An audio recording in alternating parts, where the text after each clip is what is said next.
Hello students, मैं प्रणय वर्मा स्वागत करता हूं आपका मैग्नेट ब्रेन्स हिंदी में, जो आपको देता है क्लास 8 से लेके 12 तक का एजुकेशन, वो भी बिल्कुल फ्री में। यहां पे आप जो भी वीडियो देखोगे या आप कोई भी सब्जेक्ट पढ़ोगे उसके लिए आपको कोई चार्ज नहीं देना है। 100% फ्री एजुकेशन आपको यहां पर मिलता है। तो चलिए स्टार्ट करने जा रहे हैं बिहार बोर्ड से कक्षा 8वीं की गणित हिंदी मीडियम में, और आज करेंगे अध्याय 13 जिसका नाम है क्षेत्रमिति, और इसका आज हम कंप्लीट चैप्टर रिवीजन करने जा रहे हैं जिसको हम कहते हैं वन शॉट रिवीजन। आप लोग जानते हैं कि ये वन शॉट रिवीजन जो है, इसके अंदर हम अपने जितने भी चैप्टर के अंदर जो बहुत ज्यादा इंपॉर्टेंट क्वेश्चन होते हैं उनको आपके सामने लेकर आते हैं ताकि आप अपने एग्जाम में बहुत अच्छे मार्क्स लेकर आ रहे हो। चलिए स्टार्ट करते हैं हमारा पहले क्वेश्चन के साथ, जो आपके सामने ये रहा। हमें दिया है बगल की आकृतियों में एक आयताकार और एक वर्गाकार खेल के मैदान के माप दिए हुए हैं। यदि इनके परिमाप समान है तो किस मैदान का क्षेत्रफल अधिक होगा। देखिए हमें यहां पर दिया है कि सबसे पहले हमें यह भी दिया है और हमें यह भी दिया है। तो सबसे पहले हमें यह पता करना है कि भाई दोनों के परिमाप अगर समान है तो परिमाप समान हुए तो हुए कैसे। तो चलिए सबसे पहले हम स्टार्ट करते हैं हमारा पहले वाले क्वेश्चन के साथ, और जो कि हल है। तो हम यहां पे निकालेंगे आयत का परिमाप। आयत की लंबाई हमको कितनी दी हुई है, आयत की हमको लंबाई जो दी हुई है वो हमको दी हुई है ना। यहां पर हमको लंबाई जो दी हुई है वो दी हुई है इसकी 80 मीटर, और जो चौड़ाई जो दी हुई है वो भी दी हुई है 80 मीटर। ठीक है, तो आयत का जो परिमाप होता है, आयत का परिमाप क्या होता है भाई। आयत का परिमाप, आयत के परिमाप का जो सूत्र होता है वो 2 गुणा लंबाई प्लस चौड़ाई होता है। तो 2 80 प्लस 80, तो ये हो जाएगा 8 और 8 16, और 16 दूनी 32। ठीक है, तो ये हो गया 320, और चूंकि परिमाप निकाला है, चूंकि हमारा क्या है मीटर, ये हो गया हमारा परिमाप। ठीक है, अब क्या यहां पर जब हम वर्ग का परिमाप निकालेंगे तो वर्ग का परिमाप क्या होता है भाई। वर्ग का जो परिमाप होता है वो आप लोगों को अगर पता हो तो वर्ग में कितनी भुजा होती है, 4, और चारों भुजाओं की जो लंबाई होती है और जो चौड़ाई होती है वो भी एक ही होती है। तो यहां पर जो वर्ग का जो परिमाप है तो हम लगाएंगे वर्ग का परिमाप। वर्ग का जो परिमाप है वो होता है 4 इंटू भुजा। क्या होता है, 4 इंटू भुजा। तो यहां पर 4 और भुजा कितनी दी हुई है, भुजा आपको दी हुई है कितना, आयत का निकाला था ना। चलिए एक काम करते हैं हम लोग इसको आयत के लिए, यहां पर ये दिया है कितना, इसके लिए निकाल लिया था वो, नीचे आयत है तो आयत हो जाएगा आपका। यहां पर लंबाई है 100 और चौड़ाई है, आपकी जो लंबाई दी है वो 60 मीटर दी है और चौड़ाई दी है वो 100 मीटर दी है। तो यहाँ पर ये हो जाएगा 100 प्लस 100, तो ये हो जाएगा कितना 160, तो 16 दूनी 32, तो यहाँ 2 इंटू 16, तो ये हो जाएगा 32 मीटर। ठीक है, ये हो जाएगा, और यहाँ पर ये हो जाएगा 80, तो ये हो जाएगा 8 चौको 32, तो यहाँ पर 320 मीटर है ना। वो मैंने समझ लिया कि भैया ये आयत ये नीचे दिया है और आपको यहाँ पे वर्ग दिया हुआ है। तो यहाँ पर आयत का जो हमको लंबाई दी है वो आपको 60 मीटर दी है, और चौड़ाई आपको कितनी दी है, यहाँ पर आपको चौड़ाई जो दी है वो 100 मीटर दी हुई है। तो यहाँ पर लंबाई और जो चौड़ाई है वो हमने यहाँ पर देखी, लंबाई और चौड़ाई को हमने दोनों को प्लस किया। तो यहाँ पर जो सूत्र होता है वो आप यहाँ पर सूत्र लिख सकते हैं, क्या होता है, वो होता है आपका 2 गुणा लंबाई प्लस चौड़ाई होता है। ठीक है, तो लंबाई प्लस चौड़ाई मतलब 100 प्लस 60 160, और 16 का आपने 2 में गुणा कर दिया तो 16 दूनी 32, 320। तो आपने देखा कि इसका परिमाप और इसका परिमाप बराबर आ गया। ठीक है ना। अब हमें क्या बता रहे हैं, क्या इसका क्षेत्रफल भी समान आएगा। तो चलिए हम निकालते हैं आयत का क्षेत्रफल। एक काम करते हैं, सबसे पहले निकालते हैं वर्ग का क्षेत्रफल। वर्ग का क्षेत्रफल, वर्ग का क्षेत्रफल होता है भुजा इंटू भुजा, भुजा इंटू भुजा। तो हमको भुजा कितनी दी हुई है, भुजा हमको दी है 80 इंटू 80, 80 पे वर्ग मतलब 80 इंटू 80, तो दिया है 8 8 6400। चूंकि हम क्षेत्रफल निकाल रहे हैं तो यहां पे आएगा मीटर का वर्ग। ठीक है, अब निकालेंगे आयत का परिमाप, वो वर्ग का क्षेत्रफल, आयत का क्षेत्रफल। आयत का क्षेत्रफल क्या होता है, लंबाई इंटू चौड़ाई। तो यहां आ जाएगा 100 इंटू 60, तो हो जाएगा आपका 6000। तो यहां पर हमें क्या बताना है कि यहां पर इनके परिमाप समान है तो किस मैदान का क्षेत्रफल अधिक होगा। देखिए ये वर्ग का क्षेत्रफल है और ये आयत का क्षेत्रफल है, तो वर्ग और आयत के क्षेत्रफल में आप देख रहे हो कि वर्ग का क्षेत्रफल क्या होगा, अधिक होगा। हम लिखेंगे यहां पर वर्ग का क्षेत्रफल अधिक होगा। तो ये हो गया हमारा क्वेश्चन सॉल्व, जो कि बहुत आसानी से हमने सॉल्व किया और इसको हमने देखा कि ये क्वेश्चन को सॉल्व करने के लिए हमें सिर्फ फॉर्मूले की जरूरत लगी और फॉर्मूले की जरूरत से हमने इस क्वेश्चन को बहुत अच्छे से सॉल्व कर लिया। चलिए बढ़ते हैं अगले क्वेश्चन की तरफ, देखते हैं अगला क्वेश्चन क्या दिया हुआ है। नेक्स्ट क्वेश्चन पे आते हैं। हमें दिया है कि अमरेश अपने घर के आंगन में ईंट बिछवाना चाहता है। यदि आंगन की ईंट की लंबाई 20 मीटर, चौड़ाई 15 मीटर और तथा ईंट की लंबाई 25 मीटर है और 80 मीटर है सेंटीमीटर हो तो आंगन में कितनी ईंटें लगेंगी। देखिए सबसे पहले क्वेश्चन पे फोकस करिए। क्वेश्चन में दिया है कि अमरेश अपने घर में के आंगन में ईंट बिछवाना चाहता है ना। यदि आंगन की लंबाई 20 मीटर और चौड़ाई 15 मीटर है तथा एक ईंट की लंबाई 15 सेंटीमीटर और चौड़ाई 80 सेंटीमीटर है तो उस आंगन में कितनी ईंटें लगेंगी। तो देखिए सबसे पहले हम आपको एक बात बताएं कि यहां पर आपके लिए क्वेश्चन जो है वो थोड़ा समझने वाला है कि भाई ये आपका आंगन है, ये आपका आंगन है और इस आंगन के अंदर ये ईंटें लगी हैं, ये आंगन के अंदर ये ईंटें लगी हैं। तो इस आंगन के अंदर जो ईंट लगी हैं तो इस ईंट के कितनी ईंटें लगेंगी ये मुझे बताना है। क्या बताना है कि इस आंगन के अंदर कितनी ईंटें लगेंगी। तो सबसे पहले मुझे क्या बताना है, सबसे पहले अमरेश अपने घर के आंगन में ईंट बिछवाना चाहता है। तो यदि आंगन की ईंट की लंबाई मीटर में और ये भी मीटर में दी हुई है तो सबसे पहले हमें क्या करना है, सबसे पहले यहां पर मुझे क्या करना पड़ेगा, क्वेश्चन में हमें क्या लिखना पड़ेगा हल में। तो आंगन किस आकार का है, आंगन आयताकार का है तो हम लिखेंगे आंगन की लंबाई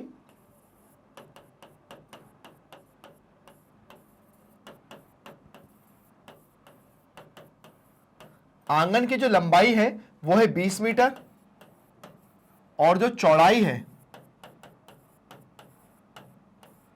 वो है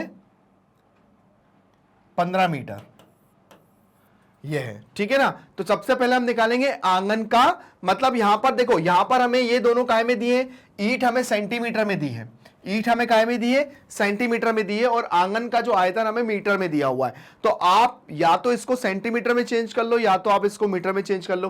तो अगर इसको आप मीटर में चेंज करोगे, इसको सेंटीमीटर में चेंज करोगे तो आप इसमें गुणा कर दोगे 100 का, तो हो जाएगा 2000 सेंटीमीटर और ये हो जाएगा आपका 1500 सेंटीमीटर, ठीक है ना। इसमें 100 का गुणा हो जाएगा तो ये हो जाएगा आपका कितना, लिख लीजिए आप, तो ये हो जाएगा 15 गुणा 100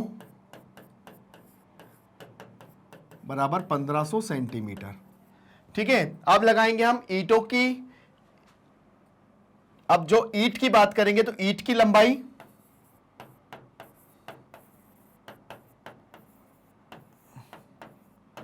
25 सेंटीमीटर और चौड़ाई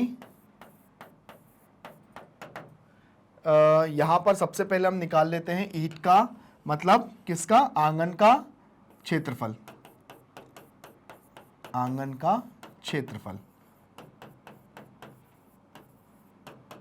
तो आंगन का क्षेत्रफल निकल जाएगा, ये निकल जाएगा 2000 गुणा 1500,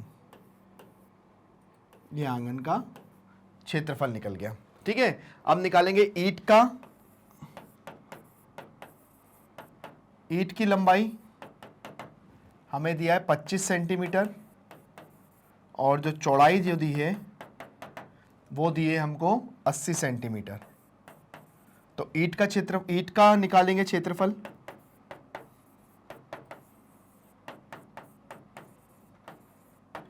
वो आ जाएगा 25 इंटू 80, ठीक है, ये आ जाएगा ये भी सेंटीमीटर। क्षेत्रफल निकाला है इसलिए वर्ग में। अब हमें क्या बताना है कि आंगन में कितनी ईंटें लगेंगी। तो आंगन में कितनी ईंटें लगेंगी उसके लिए हम लोग क्या करेंगे, इन दोनों का आपस में भाग देंगे। तो चलिए ये तो आपने लिखा है, अब हम लिखेंगे आंगन में ईंटों की संख्या, आंगन में ईंटों की संख्या, तो यहां आ जाएगा आंगन का आयतन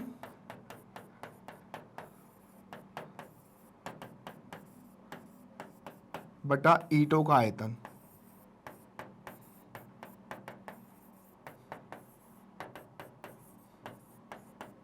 आंगन का आयतन और ईंटों का आयतन। तो चलिए अब इसकी हमें कोई जरूरत नहीं है ना। अब हम यहां लिख लेते हैं, तो ये हो जाएगा 2000 गुणा 1500 बटा यहां हो जाएगा 25 गुणा 80। चलिए ये हो गया। अब सेंटीमीटर स्क्वायर था, ये भी सेंटीमीटर स्क्वायर था, तो सेंटीमीटर सेंटीमीटर हो गया खत्म। चलिए सबसे पहले 1 0 से 1 0 कैंसिल हो गया।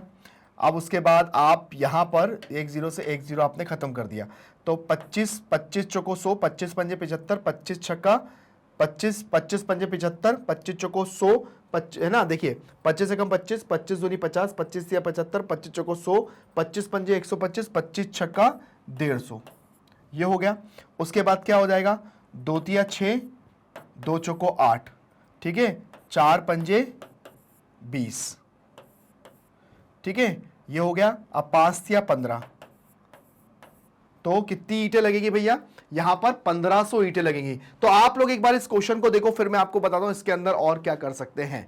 चलिए यहां पर हमने एक नई चीज सीखी है ना। आप लोग भी अपने घरों में एक अंदाजा लगा सकते हैं कि भाई आपके घरों में सभी में काम चलता होगा, और आपके घरों में पता है कि भाई अगर आपका दीवार है उस पर कितनी टाइल्सें लगेंगी, तो आपको अगर दीवार का लंबाई चौड़ाई ऊंचाई और टाइल्स की लंबाई चौड़ाई ऊंचाई अगर आपको पता है, तो आप लोग पता कर सकते हैं कि इस दीवार के अंदर कितनी ईंटें लग सकती हैं। बहुत अच्छे क्वेश्चन है, प्रैक्टिकल क्वेश्चन है, आप करोगे तो आपको बहुत ज्यादा नॉलेज होगा। चलिए बढ़ते हैं अगले क्वेश्चन की तरफ, देखते हैं अगला क्वेश्चन क्या दिया हुआ है। नेक्स्ट क्वेश्चन पे यहां पे दिया है, एक धावक को कम से कम दूरी तय करने के लिए निम्न में से किस आकृति पर चक्कर लगाना चाहिए। आप जानते हैं कि संपूर्ण वृत्त की परिधि का सूत्र होता है 2 पाई r। तो यहां पर वृत्त की त्रिज्या, मतलब देखिए क्या है, सबसे पहली बात मुझे बताना है कि ए बी सी पे चलने पर मुझे यह पता करना है कि धावक को, मतलब यहां पे धावक को सबसे कम दूरी किसमें तय करना पड़ेगी।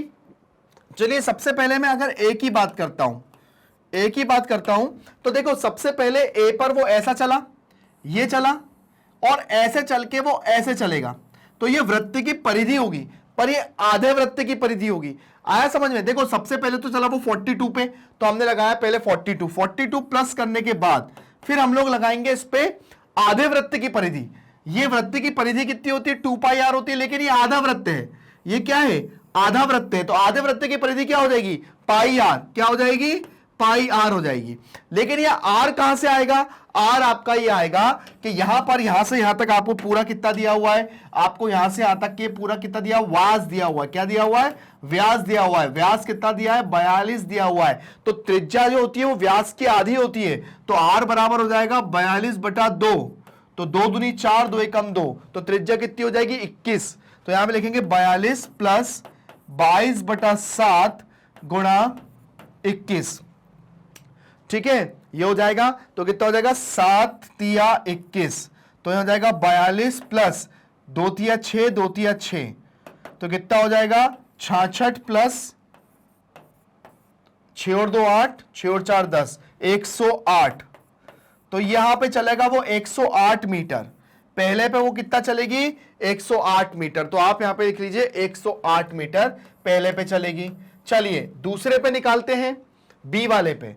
तो बी वाले पे देखो, बी वाले पे यहां चली, यहां चली, यहां चली और इस पे चली, तो ये अर्धवृत्त पे तो चली है ना, इस पे तो चली है, इस पे नहीं चल रही है ना। मतलब ऐसे चली 14 प्लस 14, है ना, कैसे देखिए 14 प्लस 14 प्लस अर्धवृत्त मतलब पाई r, ठीक है।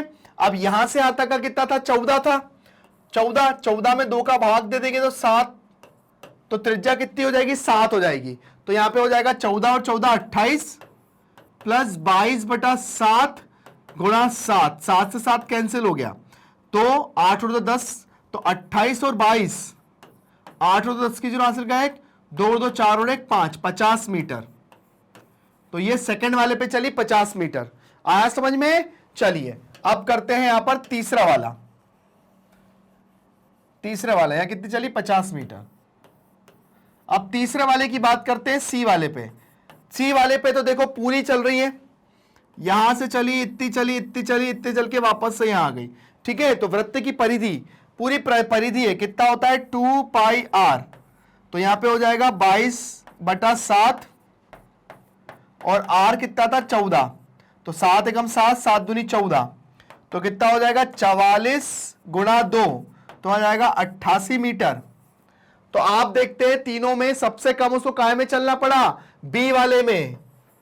ठीक है, तो हम लिखेंगे कि धावक को कम से कम दूरी बी में, मतलब आप लिख सकते हैं कि धावक को कम से कम 50 मीटर सबसे कम चलना पड़ेगा, आप ऐसा लिख सकते हैं। ठीक है ना, तो हम लिखेंगे हमारा आंसर क्या होगा, बी वाला। बी वाले में सबसे कम धावक को चलना पड़ेगा। तो ये हमारा 5वां क्वेश्चन हो जाता है खत्म, जो कि बहुत ही अच्छा क्वेश्चन था, जो कि हमने खत्म किया। आगे बढ़ते हैं अपने अगले क्वेश्चन की तरफ, देखते हैं अगला क्वेश्चन क्या दिया हुआ है और उसको कैसे सॉल्व करना है। आते हैं नेक्स्ट क्वेश्चन पे। एक समलंब चतुर्भुज की समांतर भुजाएं 12 मीटर और 8 मीटर है तथा उनके बीच की दूरी 3 मीटर है, तो समलंब का क्षेत्रफल क्या होगा। देखिए समलंब का मतलब क्या होता है, जैसा कि मैंने बताया ये होता है आपका एक समलंब चतुर्भुज, ये होता है आपका एक समलंब चतुर्भुज। ठीक है, तो समलंब चतुर्भुज में एक भुजा आपकी 12 है, 12 मीटर है, और एक भुजा आपकी 8 मीटर है। ठीक है, एक भुजा 12 है, एक भुजा 8 मीटर है, और इनके बीच की जो दूरी है वो कितनी है, 3 मीटर है। 3 मीटर है इनके बीच की दूरी। तो मुझे क्या निकालना है, इसका क्षेत्रफल निकालना है। तो चलिए हम सबसे पहले लिखेंगे हल में समलंब चतुर्भुज की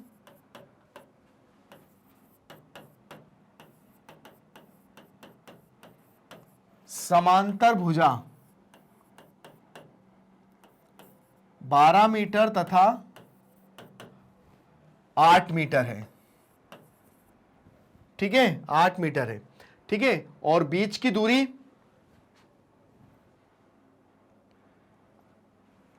बीच की दूरी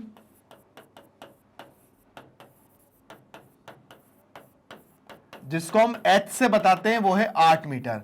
तो समलंब चतुर्भुज का क्षेत्रफल, समलंब चतुर्भुज का क्षेत्रफल क्या दिया हुआ है, समलंब चतुर्भुज का क्षेत्रफल जो होता है वो होता है 1/2 दोनों समांतर भुजाओं का योग। ठीक है ना, क्या लिखेंगे, दोनों समांतर भुजाओं का योग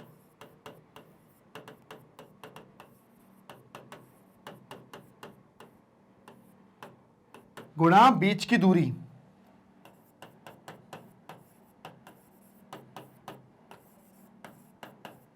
ये होता है समलंब चतुर्भुज का क्षेत्रफल का फॉर्मूला। तो यहां हो जाएगा 1/2 और दोनों समांतर भुजाएं 12 + 8 और बीच की दूरी कितनी है 8। ठीक है, बीच की दूरी, ओ सॉरी बीच की दूरी 3 है भैया, बीच की दूरी 3 है। तो चलिए यहां कितना हो जाएगा 12 और 8 20 गुणा 3, तो ये हो जाएगा कितना 10, तो 10 दिया 30, क्योंकि आंसर का है में मीटर में, तो वर्ग मीटर। तो ये आ गया समलंब चतुर्भुज का क्षेत्रफल आ गया 30 वर्ग मीटर, जो कि बहुत आसान सा क्वेश्चन था जिसको हमने सॉल्व किया। और इस तरह के क्वेश्चन अगर और भी आए तो आप लोग उसको ऐसे ही सॉल्व करना। बहुत से लोग क्या करते हैं, समलंब की जो सामने वाली भुजाएं होती हैं उसको AB + BC भी मान लेते हैं। तो यहां पर वो समलंब समांतर भुजाओं को यहां पर AB + BC × H से भी बता सकते हैं। ठीक है ना, चलिए आगे आते हैं नेक्स्ट क्वेश्चन पे, देखते हैं अगला क्वेश्चन क्या दिया हुआ है। दिया है एक समलंब चतुर्भुज का क्षेत्रफल 105 वर्ग मीटर है तथा समांतर भुजाओं में से एक की लंबाई 12 मीटर है तथा ऊंचाई 5 मीटर है, तो दूसरी भुजा की लंबाई क्या होगी। तो चलिए अब हम निकालते हैं यहां पर हल। सबसे पहले हमें क्या करना है, यहां पर एक समलंब चतुर्भुज बनाना है। तो हमने एक समलंब चतुर्भुज बना दिया, ये बना दिया, ठीक है। अब इसको मैंने नाम दे दिया ए बी सी और डी, ठीक है। तो मुझे यहां पर जो दोनों भुजाओं में से कोई एक भुजा, मतलब मुझे क्या बताना है कि यहां पर दो समांतर भुजाओं में से एक भुजा की लंबाई, मतलब या तो इसकी 12 दी है या तो इसकी 12 दी है मुझे, है ना। और दोनों बीच की जो ऊंचाई है, ये जो ऊंचाई है वो कितनी दी है, ये 5 मीटर दी हुई है। अब आप या तो इसको 12 मान लो या इसको 12 मान लो, ठीक है। तो चलिए सबसे पहले हम लिखेंगे हल, और हल में हम लिखते हैं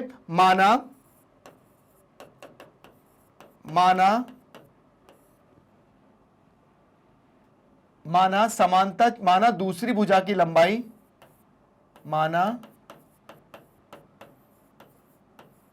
दूसरी भुजा की लंबाई, माना दूसरी भुजा की लंबाई x है, ठीक है। तो समांतर चतुर्भुज की क्षेत्रफल क्या होता है, समांतर चतुर्भुज का क्षेत्रफल। तो समांतर चतुर्भुज का क्षेत्रफल क्या होता है भाई, 1/2 समांतर चतुर्भुज की दोनों भुजाओं का योग, है ना, या समांतर भुजाओं का योग, दोनों समांतर भुजाओं का योग, दोनों समांतर भुजाओं का योग गुणा में क्या हो जाएगा, ऊंचाई, ऊंचाई लिख लो,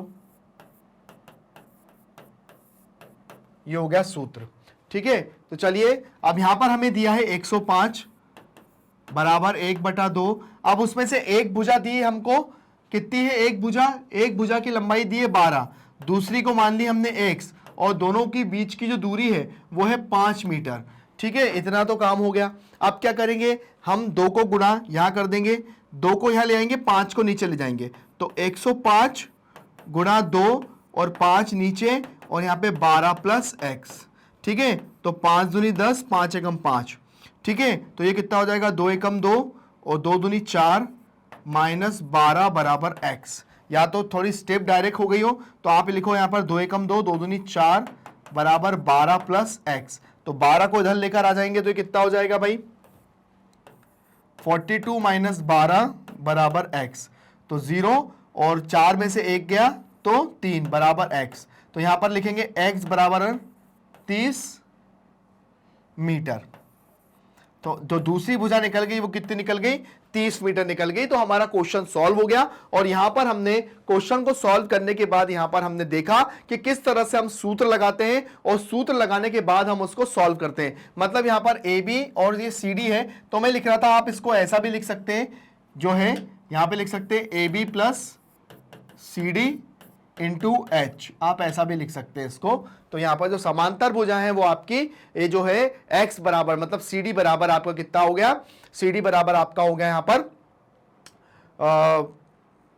30 सेंटीमीटर हो गया आपका। तो यहां पर ये हो गया पूरा क्वेश्चन सॉल्व, और हमने इसको बहुत अच्छे से सॉल्व कर लिया। तो बढ़ते हैं अगले क्वेश्चन की तरफ। ऐसे ही बड़े अच्छे अच्छे क्वेश्चन है जिनको हमें सॉल्व करना है। नेक्स्ट क्वेश्चन की तरफ बढ़ते हैं, देखते हैं अगला क्वेश्चन क्या दिया हुआ है। चलिए नेक्स्ट क्वेश्चन की तरफ आते हैं। अब दिया है एक समचतुर्भुज के विकर्ण क्रमशः 20 सेंटीमीटर और 24 सेंटीमीटर हो तो उनका क्षेत्रफल ज्ञात कीजिए। देखिए समचतुर्भुज का क्षेत्रफल है ना, समचतुर्भुज का क्षेत्रफल के लिए हमें क्या निकालना पड़ता है, हल। समचतुर्भुज के लिए ये समचतुर्भुज का क्षेत्रफल है, तो उसके लिए सबसे पहले देखो समचतुर्भुज क्या होता है, ये आपका एक समचतुर्भुज है, तो उसका एक विकर्ण ये रहा और उसका एक विकर्ण ये रहा। तो हमको एक विकर्ण, तो समचतुर्भुज के 2 विकर्ण लिखेंगे, समचतुर्भुज के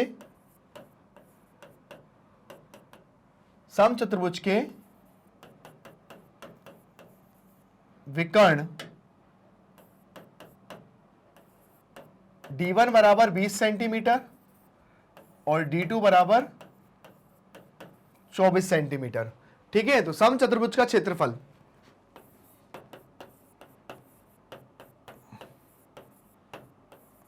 समचतुर्भुज का क्षेत्रफल क्या होता है 1/2 d1 इंटू d2। तो 1/2 d1 कितना है 20 और d2 कितना है 24। ये कैंसिल होके ये आ गया 10। 10 से जब हम 24 का गुणा करेंगे तो हो जाएगा 240 सेंटीमीटर वर्ग। तो ये समचतुर्भुज का जो क्षेत्रफल होता है वो उसका सूत्र होता है कि दोनों विकर्णों के गुणनफल का आधा। आप इसको ऐसे लिख सकते हो। तो यहां पर जो d1 था वो दिया था आपको 20 सेंटीमीटर और ये दिया था 24 सेंटीमीटर। तो इससे आप क्षेत्रफल आराम से निकाल सकते हो, जो कि हमने निकाला।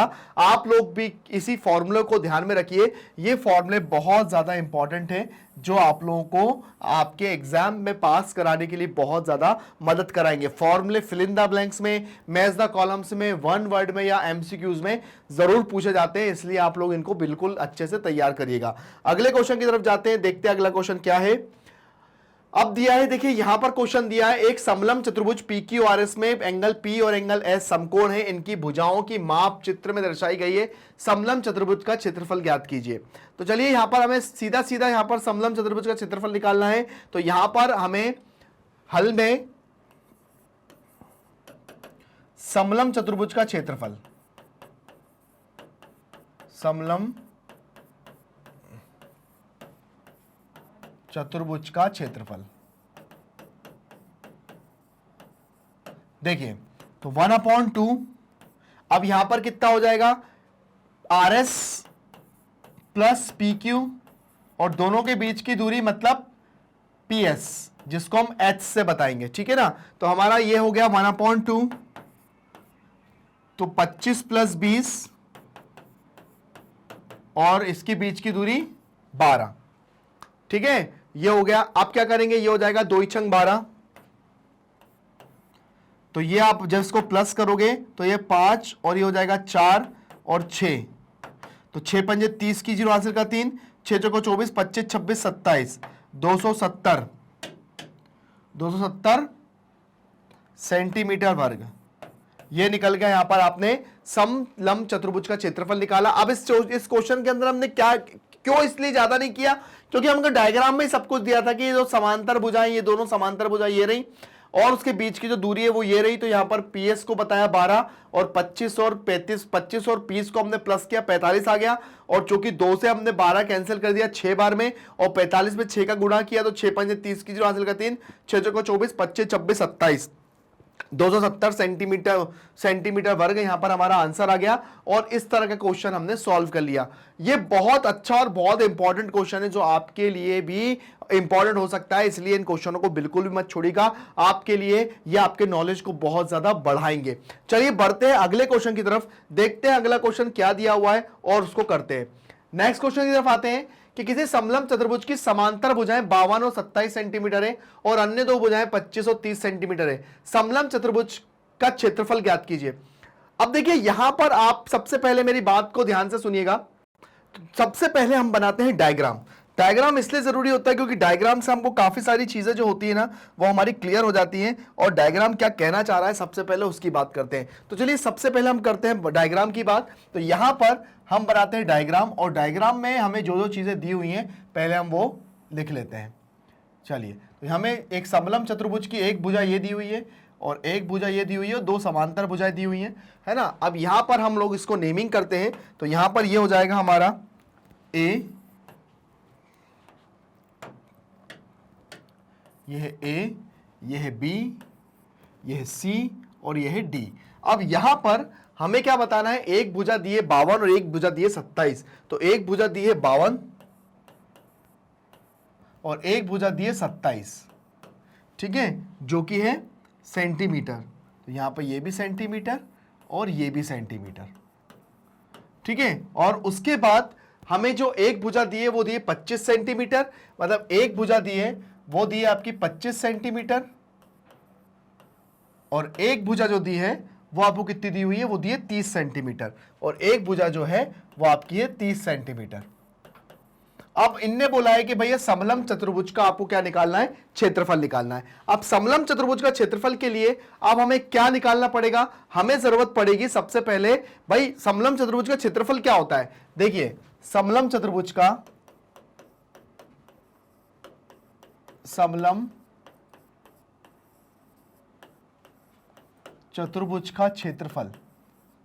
क्षेत्रफल क्या होता है समलंब चतुर्भुज का, कि 1/2 दोनों समांतर भुजाएं क्या है आपकी AB प्लस CD और दोनों के बीच की दूरी जो है वो H, जो कि काय से बता रहे हैं, जो अभी हमें नहीं पता।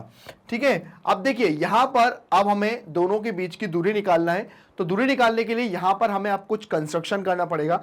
वो कंस्ट्रक्शन कैसा करना पड़ेगा, यहां पर आप सबसे पहले एक ऐसा बना लीजिए और एक ऐसा बना लीजिए। ठीक है, ये हो गया। अब आप लोग क्या करेंगे, सबसे पहले जो आपने यहां पर लिया है ये 52, आप थोड़ा सा यहां लिख लीजिए कि भाई ये A है और B है, तो इसकी जो दूरी है 52, आप इसको थोड़ा सा नीचे लिख लीजिए।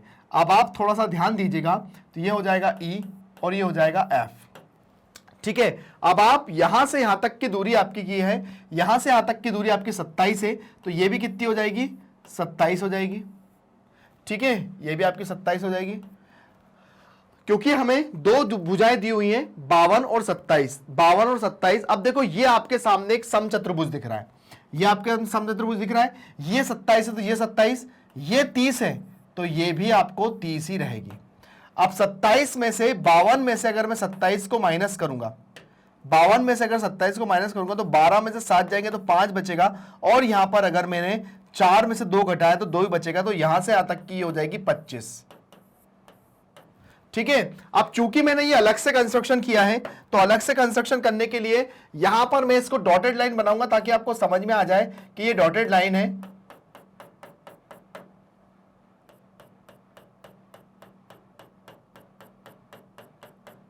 तो आपको बीच की दूरी बिल्कुल सही समझ में आ रही होगी कि बीच की दूरी हमें क्या कहना चाह रहा हूं। बीच की दूरी का मतलब ये हो गया कि अब यहां पर हमारी जो बीच की जो दूरी है वो किसकी बात हो रही है। अगर मैं डी निकाल लूं तो यहां पे बीच की दूरी निकल जाएगी डी।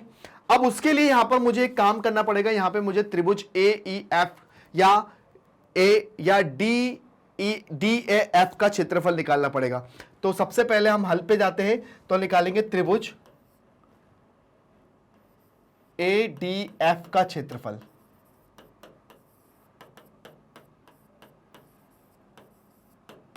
है ना, वो क्षेत्रफल निकालना है। अब क्षेत्रफल निकालने के लिए सबसे पहले हमें एक जरूरत पड़ती है, यहां पर A बराबर आपका है 25, B बराबर है आपका 30 और C बराबर है आपका 25। ठीक है, यहां पर आप निकालेंगे अर्ध परिमाप का सूत्र, जो कि होता है A plus B plus C बराबर 2, जो कि होगा आपका 25 प्लस 30 प्लस 25 बराबर 2। तो 25 और 25 50, 50 और 3 80, तो 80 बराबर बटा 2, तो ये हो जाएगा 40। तो आपका अर्ध परिमाप निकल गया 40। जब आप इस सूत्र में रखोगे 40 माइनस 25, 40 माइनस 30 और 40 माइनस 25, तो ये है 40 में से 25 जाएंगे तो 10 में से 5 गए, 5 बचा, और ये हो गया 15, और ये 10 × 15। ठीक है, अब देखिए यहां से 15 और 15 के जोड़े बने हुए हैं, तो 15 और 15 के जोड़े में से एक को मैं बाहर निकाल लेता हूं, और उसके बाद जो ये 40 है, 40 को क्या लिख सकता हूं मैं, 2 × 2 × 10 × 10 है ये। तो यहां पे 2 और 10 के दोनों के जोड़े बन गए, तो ये हो गया 15 × 2 × 10। मतलब मैंने क्या करा, ये 40 को लिख लिया 2 × 2 × 10, मतलब 10 दूनी 20, 20 दूनी 40, ताकि यहां पे दो दो के जोड़े बन गए, 20 और 10 10 के जोड़े बन गए, तो 15 दूनी 30 और 30 धाम 300। तो ये 300 आ गया मेरा, क्या यहां पर मेरा 300 आ गया, जो कि काय में है क्षेत्रफल, जो कि काय में दिया है सेंटीमीटर में। तो ये भी सेंटीमीटर में, ये भी सेंटीमीटर में, तो ये भी सेंटीमीटर में निकल गया। ठीक है, तो ये मेरा निकल गया एक त्रिभुज का क्षेत्रफल। और त्रिभुज का क्षेत्रफल वैसे होता क्या है, 1/2 बेस कितना है आपका AF, और हाइट कितनी है आपकी डीई। चलिए ये हो गया। अब त्रिभुज का क्षेत्रफल अभी हमने निकाला 300, तो अब हम यहां लिखेंगे 300। चलिए लिख देते हैं 300 बराबर 1/2 और f कितना है, f आपका है 25 और d आपको निकालना है। ठीक है, अब क्या करेंगे, ये जाएगा 300 गुणा 2/25 बराबर डीई, है ना। 25 से कम 25, 25 दूनी 50, 25 या 75, 25 चौको 100, 25 पंजे 125। आप एक काम करिए, या तो आप इसको कैंसिल कर दीजिए, 5 छका 30, 5 25, और जब ये कैंसिल होगा 5 एकम 5, तो 5 एकम 5 और 5 दूनी 10, 12 दूनी 24, तो d बराबर कितना आ गया 24 सेंटीमीटर।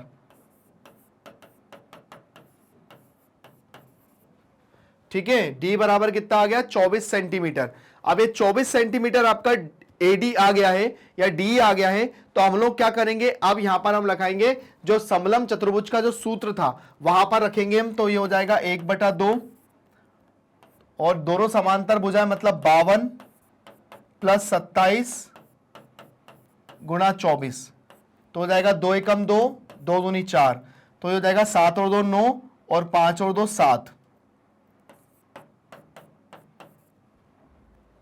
ठीक है, अब आपको इन दोनों का गुणा करना है।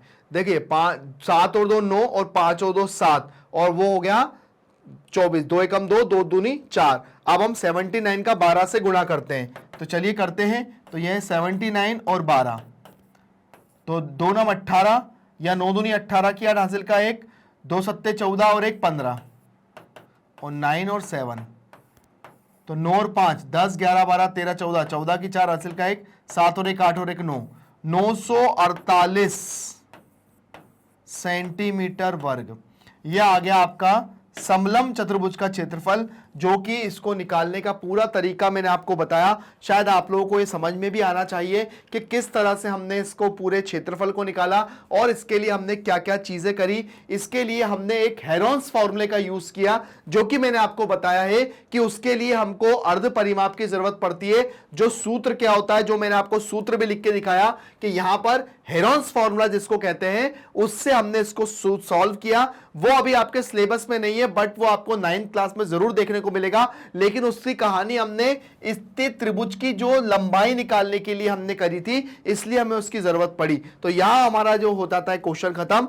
आगे बढ़ते हैं अपने अगले क्वेश्चन की तरफ, देखते हैं अगला क्वेश्चन सॉल्व करने का तरीका क्या है और उसको कैसे सॉल्व करते हैं। तो चलिए अगले क्वेश्चन पे आते हैं।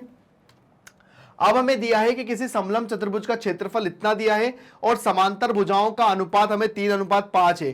तो दोनों के बीच की लंबवत दूरी 12 सेंटीमीटर है।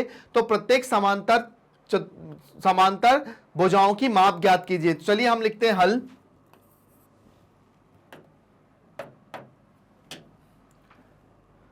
हल में लिखेंगे माना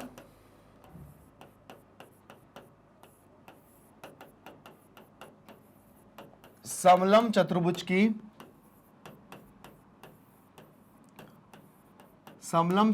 की दो समांतर भुजाएं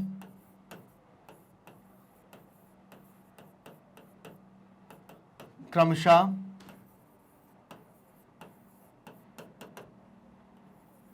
थ्री एक्स व 5x है।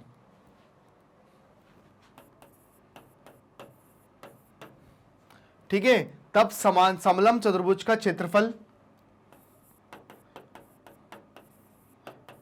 समलम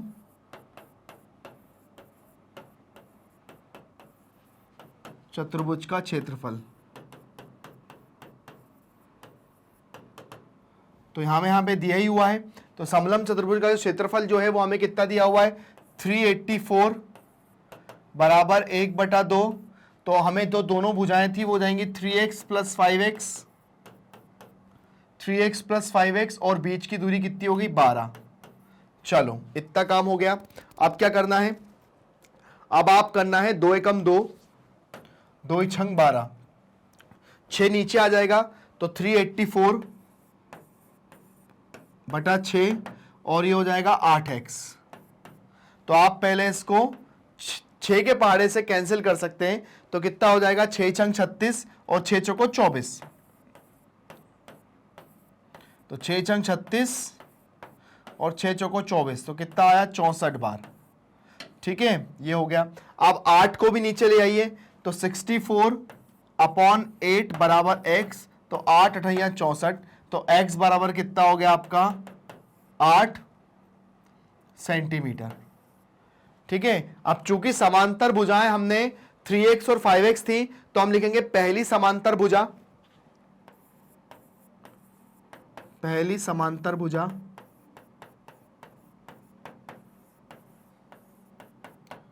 तो ये था 3x, मतलब 3 इंटू 8, तो 8 या 24 सेंटीमीटर। और दूसरी समांतर भुजा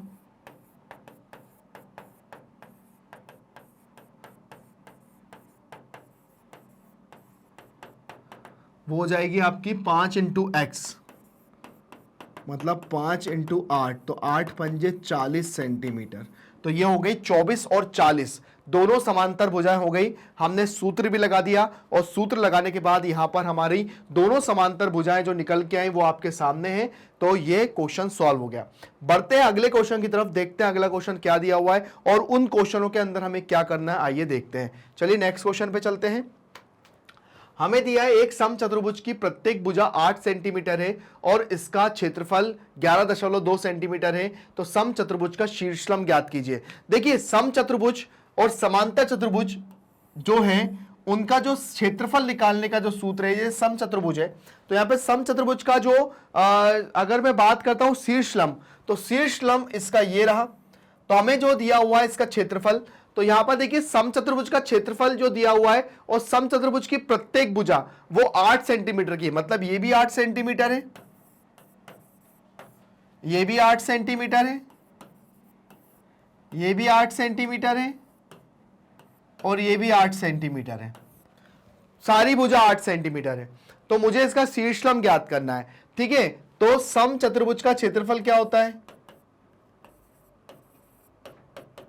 सम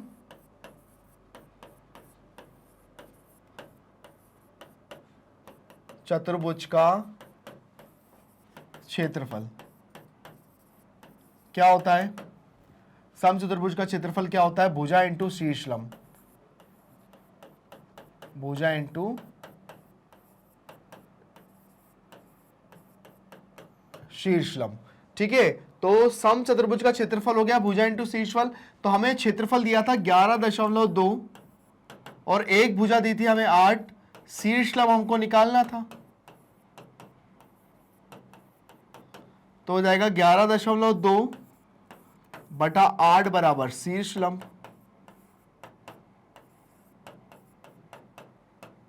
पॉइंट हटाओ, 0 बढ़ा लो।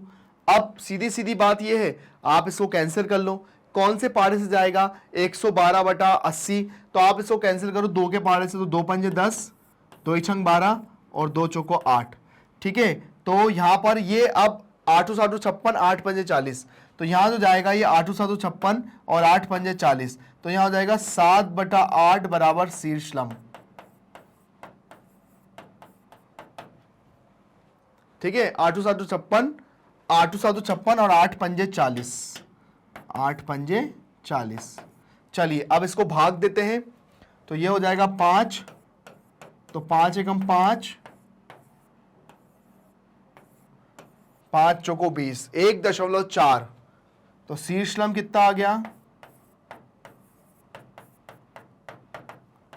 1.4 सेंटीमीटर। ये हो गया। तो यहां हमारा क्वेश्चन सॉल्व हो गया और यहां पर हमने शीर्षलंब और कैसे भुजा और सारी चीजों का हमने यूज करके अपने क्वेश्चन को हल किया, जो कि बहुत ही आसान और बढ़िया सा क्वेश्चन था। हम क्वेश्चन नंबर जो है आपके सामने जो क्वेश्चन लेकर आ रहे हैं वो सारे हमने अपने चैप्टर के अंदर जो जो इंपॉर्टेंट क्वेश्चन है उनको लेकर आए, ताकि आपका चैप्टर बहुत अच्छे से बन पाए, बढ़िया बन पाए। तो यहां पर ये क्वेश्चन होता है खत्म। आगे आते हैं नेक्स्ट क्वेश्चन पे, देखते हैं क्या दिया हुआ है। दिया है एक समचतुर्भुजाकार पार्क की प्रत्येक भुजा की लंबाई 72 मीटर है तथा शीर्षलंब 18 मीटर है। एक वर्गाकार खेल के मैदान की भुजा क्या होगी जिसका क्षेत्रफल एक समचतुर्भुज के क्षेत्रफल के बराबर है। चलिए सबसे पहले क्वेश्चन को समझिए। क्या दिया हुआ है? एक समचतुर्भुजाकार पार्क का प्रत्येक भुजा 72 मीटर तथा शीर्षलंब 18 मीटर है। उस वर्गाकार खेल के मैदान की भुजा क्या होगी जिसका क्षेत्रफल इस समचतुर्भुज के क्षेत्रफल के बराबर है। चलिए सबसे पहले क्या दिया हुआ है? समचतुर्भुजाकार पार्क, है ना। तो चलिए सबसे पहले हमें समचतुर्भुजाकार पार्क जो है,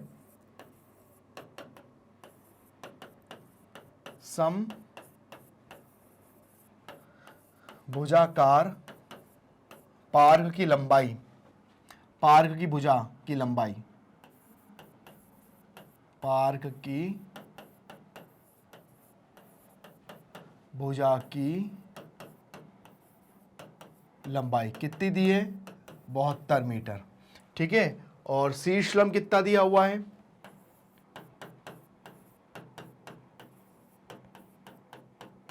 शीर्षलंब जो दिया हुआ है वो दिया है 18 मीटर, ठीक है। तो हम निकालेंगे समचतुर्भुज का क्षेत्रफल।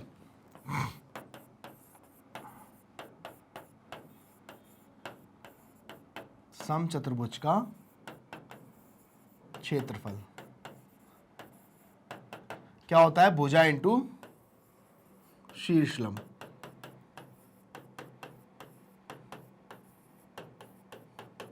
तो भुजा कितनी है? 72 गुणा 18।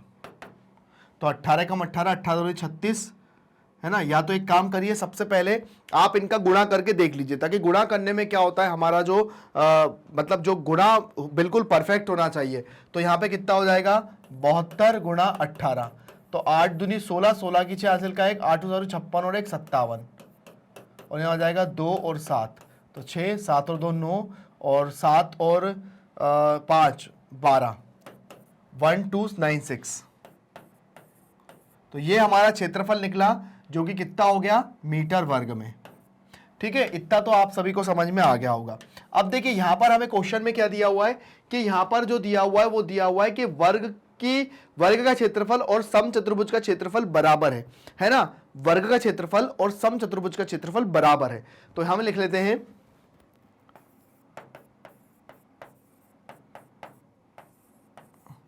समचतुर्भुज का क्षेत्रफल बराबर है वर्ग के क्षेत्रफल के।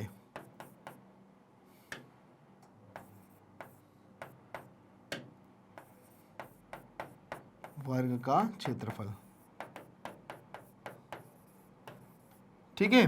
तो वर्ग का क्षेत्रफल क्या होता है? तो समचतुर्भुज में और वर्ग का क्षेत्रफल बराबर है, तो दोनों के क्षेत्रफल बराबर किसके आ गए? 1296 के, ठीक है। इसके बराबर आ गए। अब वर्ग का जो क्षेत्रफल होता है वो क्या होता है? चलिए, वर्ग का जो क्षेत्रफल होता है वो होता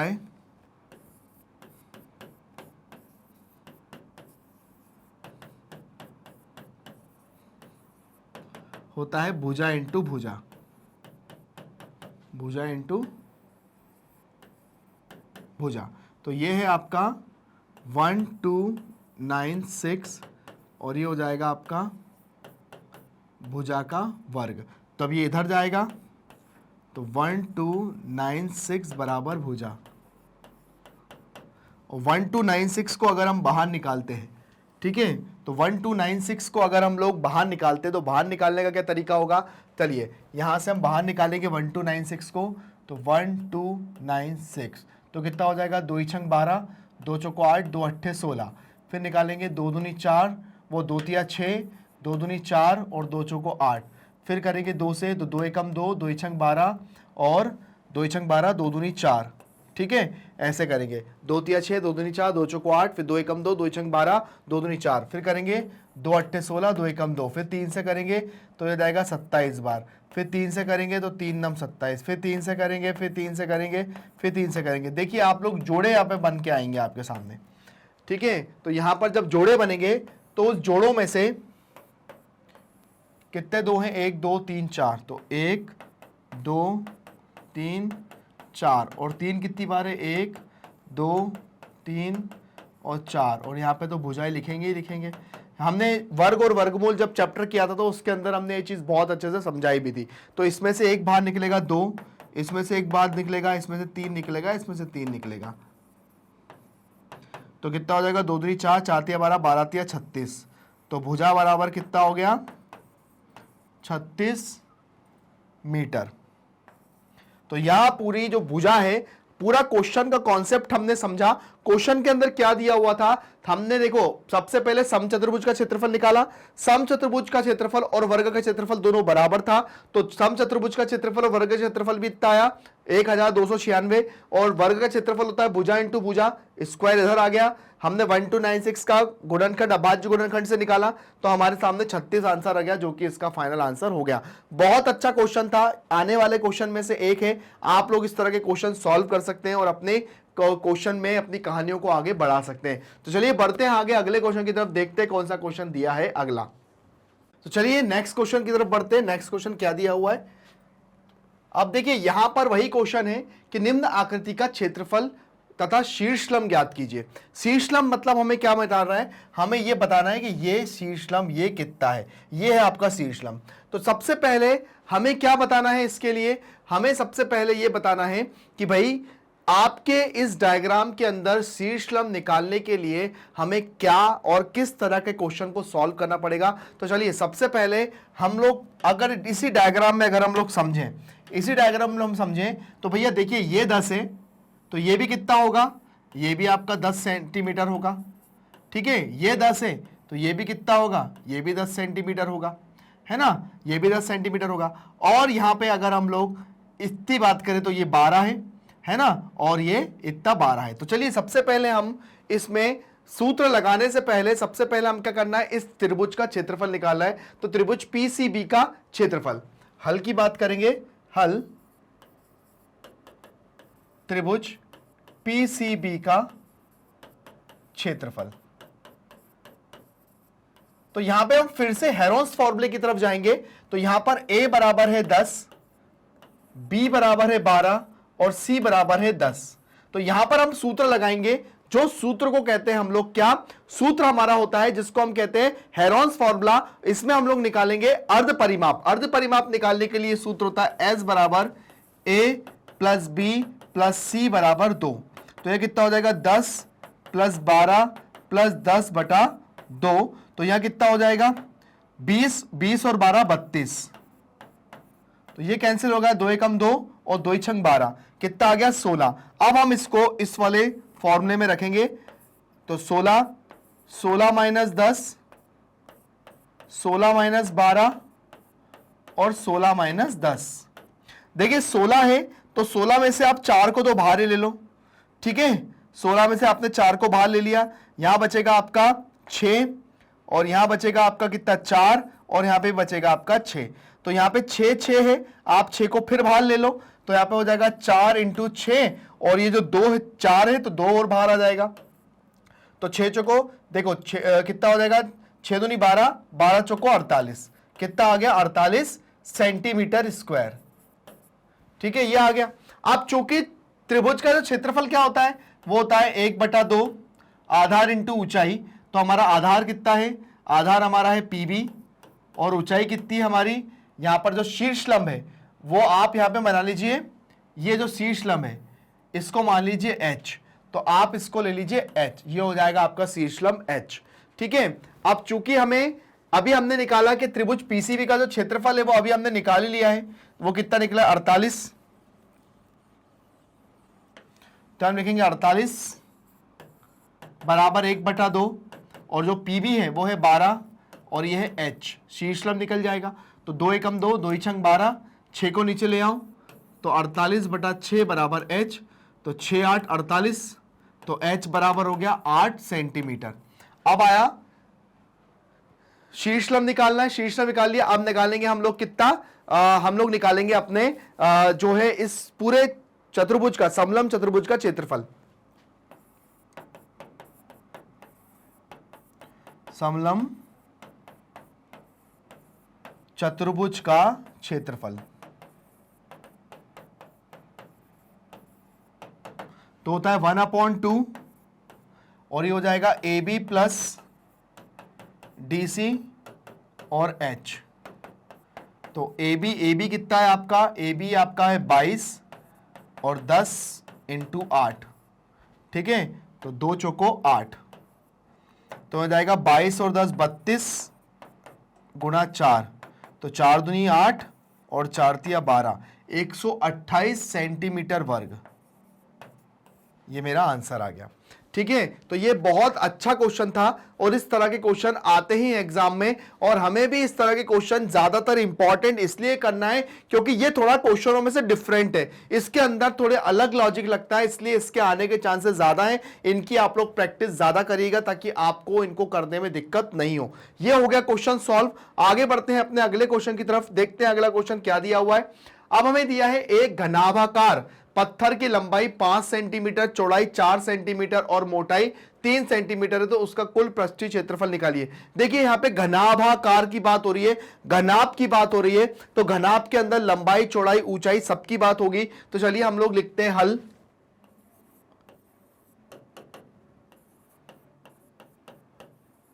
घनाभ की लंबाई 5 मीटर और चौड़ाई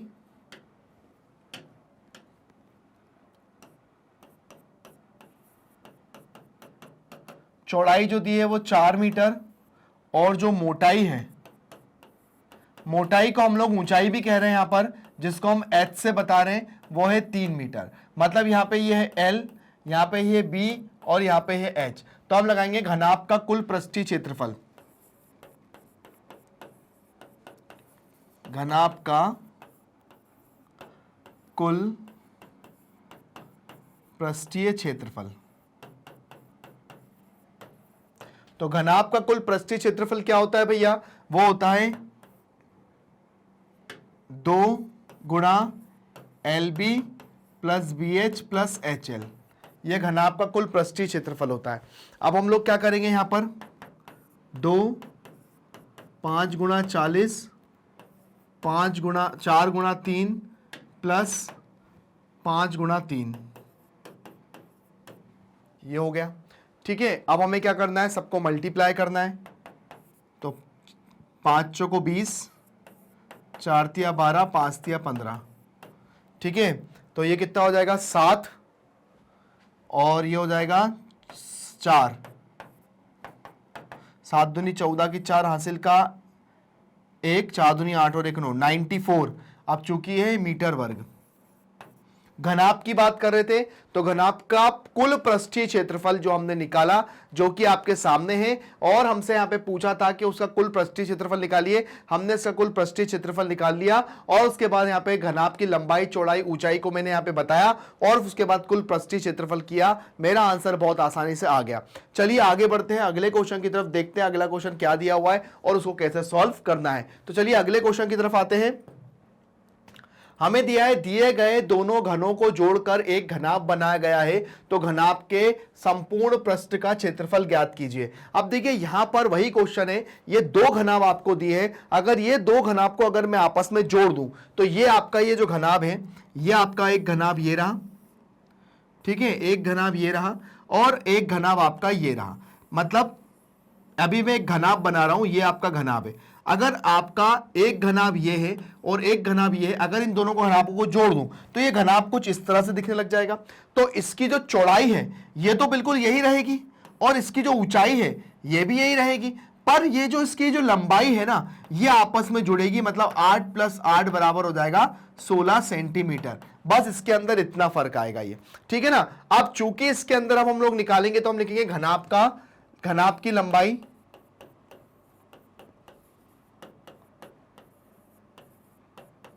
लंबाई जो कि हम बोलेंगे कितनी, 16 सेंटीमीटर। घनाभ की चौड़ाई जो कि है B, जो कि 8 सेंटीमीटर, और घनाभ की ऊंचाई जो कि है H, ये भी 8 सेंटीमीटर। तो घनाभ का संपूर्ण पृष्ठ का क्षेत्रफल, घनाभ का संपूर्ण पृष्ठीय क्षेत्रफल, संपूर्ण पृष्ठीय क्षेत्रफल। तो घनाभ का संपूर्ण पृष्ठीय क्षेत्रफल कितना हो जाएगा, 2 LB plus BH plus HL, ये होता है। तो यहां पर ये कितना हो जाएगा, 16 into 8 plus 8 into 8 plus 16 into 8। तो ये कितना हो जाएगा, 16 अट्ठे 128 प्लस 64 प्लस 128। ठीक है, अब 128 128 और 64, तो 128 64 और 128, तो 8 और 8 16, 16 और 4 20, 20 की 0 हासिल का 2, तो 6 और 4 10, 10 और 2 12, 12 की 2 हासिल का 1, तो कितना हो जाएगा 332। तो कितना हो जाएगा 2 गुणा 320, तो ये हो जाएगा 0 4 6। इसको हम गुणा करेंगे तो गुणा करने पे आपको मिलेगा 0, 2 दूनी 4 और 2 तिया 6, तो ये जो आ जाएगा आपका आंसर 640 सेंटीमीटर वर्ग। तो ये हमारा क्वेश्चन हो गया सॉल्व, जो कि बहुत आसानी से हमने सॉल्व कर लिया और जिसके लिए हमको बिल्कुल भी दिक्कत नहीं हुई। तो ये क्वेश्चन हो गया सॉल्व, अच्छा था क्वेश्चन, इजीली सॉल्व हो गया। चलिए बढ़ते हैं अगले क्वेश्चन की तरफ, देखते हैं अगला क्वेश्चन क्या दिया हुआ है और उसको सॉल्व करने का तरीका क्या है ना। तो इस तरह का क्वेश्चन बहुत अच्छा है, ज्यादातर आता भी है। आपसे एक थोड़ा सा लॉजिकल क्वेश्चन पूछा जाता है कि अगर इन दोनों घनाओं को मैंने जोड़ दिया तो एक तरफ से इसकी लंबाई बढ़ेगी लेकिन चौड़ाई और जो ऊंचाई है वो बिल्कुल एक जैसी रहेगी, जो कि आपके सामने ये है। चलिए नेक्स्ट क्वेश्चन की तरफ आते हैं, देखते हैं अगला क्वेश्चन क्या दिया हुआ है। हमें दिया है एक घनाभकार पिंड की लंबाई 15 सेंटीमीटर, 14 सेंटीमीटर, ऊंचाई 13 सेंटीमीटर है, पिंड का पृष्ठ का क्षेत्रफल ज्ञात कीजिए। तो चलिए देखते हैं क्वेश्चन कैसे सॉल्व होगा और इसका पृष्ठीय क्षेत्रफल का सूत्र क्या होता है, आप बहुत अच्छे से जानते हैं, करके देखिए फिर मैं आपको बताता हूं। तो चलिए यहां पर इस क्वेश्चन को स्टार्ट करते हैं और उसके बाद इसको सॉल्व करते हैं। जैसा कि आप लोग जानते हैं कि यहां पर पिंड का पृष्ठ क्षेत्रफल ज्ञात कीजिए, तो सबसे पहले हम ज्ञात करते हैं हल, और हल में हम लोग लिखते हैं कि घनाभकार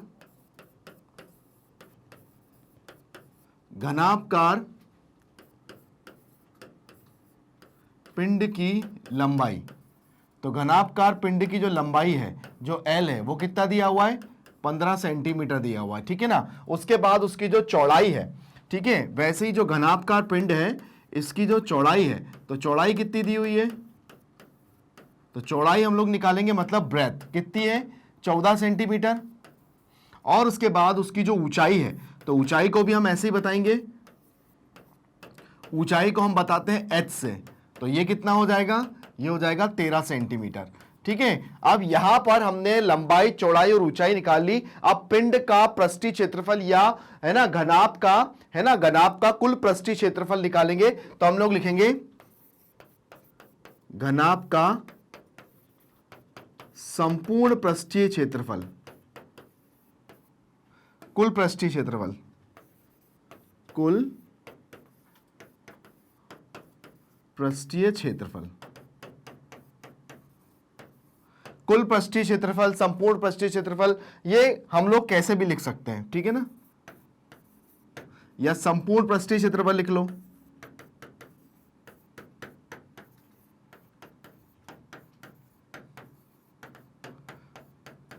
ठीक है, ये हो गया। अब उसके बाद यहां पर लिखेंगे फॉर्मूला, तो 2 LB BH प्लस HL, ये होता है फॉर्मूला। अब उसके बाद यहां पर हम इसको रख देंगे, तो यहां हो जाएगा 2, यहां लिखेंगे 15 into 14 plus 14 into 13 plus 13 into 15। यहां पर हम इन दोनों का मल्टीप्लाई, मतलब यहां पर इसका गुणा, यहां पर इसका गुणा और यहां पर इसका गुणा करेंगे आराम से। चलिए यहां पर हम 15 से 14 का गुणा करेंगे, तो 14 पंजे 70, 70 की 0 हासिल का 7, 14 एकम 14, 15 16 17 18 19 20 21, 210 प्लस, अब हम करेंगे 13 का 14 से गुणा, तो 13 चौको 52, 52 की 2 हासिल का 5, 13 एकम 13, 14 15 16 17 18, 182। और यहां पर हम करेंगे 13 और 15 का, 15 एकम 15, 15 दूनी 30, 15 तिया 45, तो 45 की 5 हासिल का 4, 15 एकम 15, 16 17 18 और 19, 195। ठीक है। अब हमने तीनों को गुणा करने के बाद अब हम इन सबको करेंगे प्लस, तो यहां हो जाएगा 210, यहां हो जाएगा 182 और यहां हो जाएगा 195। 5 और 2 7, 9 और 1 10, 10 और 8 18, 18 की 8 हासिल का 1, 2 और 1 3, 4 5, 587। 587 का जब 2 से मल्टीप्लाई करेंगे तो यहां पे लिखेंगे 587 इंटू 2, तो 2 सत्ते 14 की 4 हासिल का 1, 8 दूनी 16, 16 और 1 17, 17 की 7 हासिल का 1 और 5 दूनी 10 और 1 11, तो कितना आ जाएगा ये 1174 सेंटीमीटर वर्ग। तो यहां हमारा क्वेश्चन होता है खत्म। और यहां पर आपने देखा कि किस तरह से हमने सारे क्वेश्चनों के अंदर हमने लंबाई चौड़ाई, चौड़ाई ऊंचाई और ऊंचाई और लंबाई को हमने यहां पर मल्टीप्लाई करके प्लस किया, और प्लस करने के बाद यहां पर हमने 2 से गुणा करने के बाद बहुत आसानी से हमारा आंसर आ गया। क्वेश्चन में दिया था कि एक घनाभकार पिंड की लंबाई 15 सेंटीमीटर, 14 सेंटीमीटर और 13 सेंटीमीटर ऊंचाई है, पिंड का पृष्ठीय क्षेत्रफल ज्ञात कीजिए। तो भाई हमने पिंड का पृष्ठीय क्षेत्रफल निकाल लिया और हमारा जो फाइनल आंसर आया वो आपके सामने निकाल लिया। आप लोग चाहें तो एक बार खुद भी करके देख सकते हैं, बहुत आसान सा क्वेश्चन है, बिल्कुल भी आपको कंफ्यूजन नहीं होगा। तो ये हो गया क्वेश्चन खत्म। आगे बढ़ते हैं, देखते हैं आगे क्वेश्चन क्या क्या है और हमें क्या क्या उसके अंदर करना है। चलिए नेक्स्ट क्वेश्चन पे आते हैं। नेक्स्ट क्वेश्चन पे हमें दिया है एक घनाभकार साबुन की लंबाई 6 सेंटीमीटर, चौड़ाई 5 सेंटीमीटर और संपूर्ण पृष्ठ का क्षेत्रफल हमें यहां पर 148 वर्ग सेंटीमीटर है, तो उसकी ऊंचाई ज्ञात करना है। तो यहां पर हमें क्या ज्ञात करना है, उसकी ऊंचाई ज्ञात करना है। तो देखिए सबसे पहली बात हमें क्या दिया हुआ है, हमें यहां पर हल में लिखेंगे घनाभाकार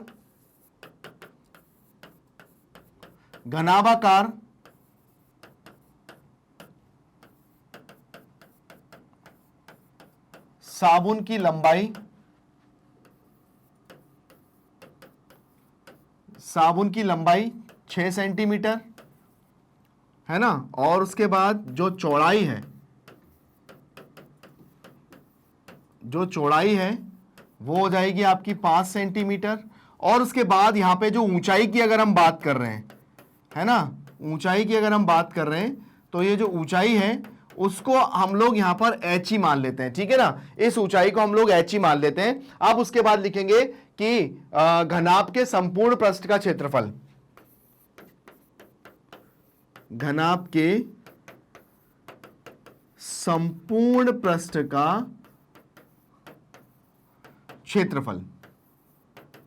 तो घनाभ के संपूर्ण पृष्ठ का जो क्षेत्रफल होता है वो होता है, अभी हमने पढ़ा था 2LB plus BH plus HL, ये होता है फॉर्मूला। अब यहां पे हमें दिया ही हुआ है घनाभ का संपूर्ण पृष्ठ 148 बटा 2, 148 बराबर 2, और यहां पर L कितना है 6, B कितना है 5, और यहां पर B है 5, और H को हमने H ही लिया है, और यहां पर हमने H को H के साथ गुणा करेंगे हम 6 का।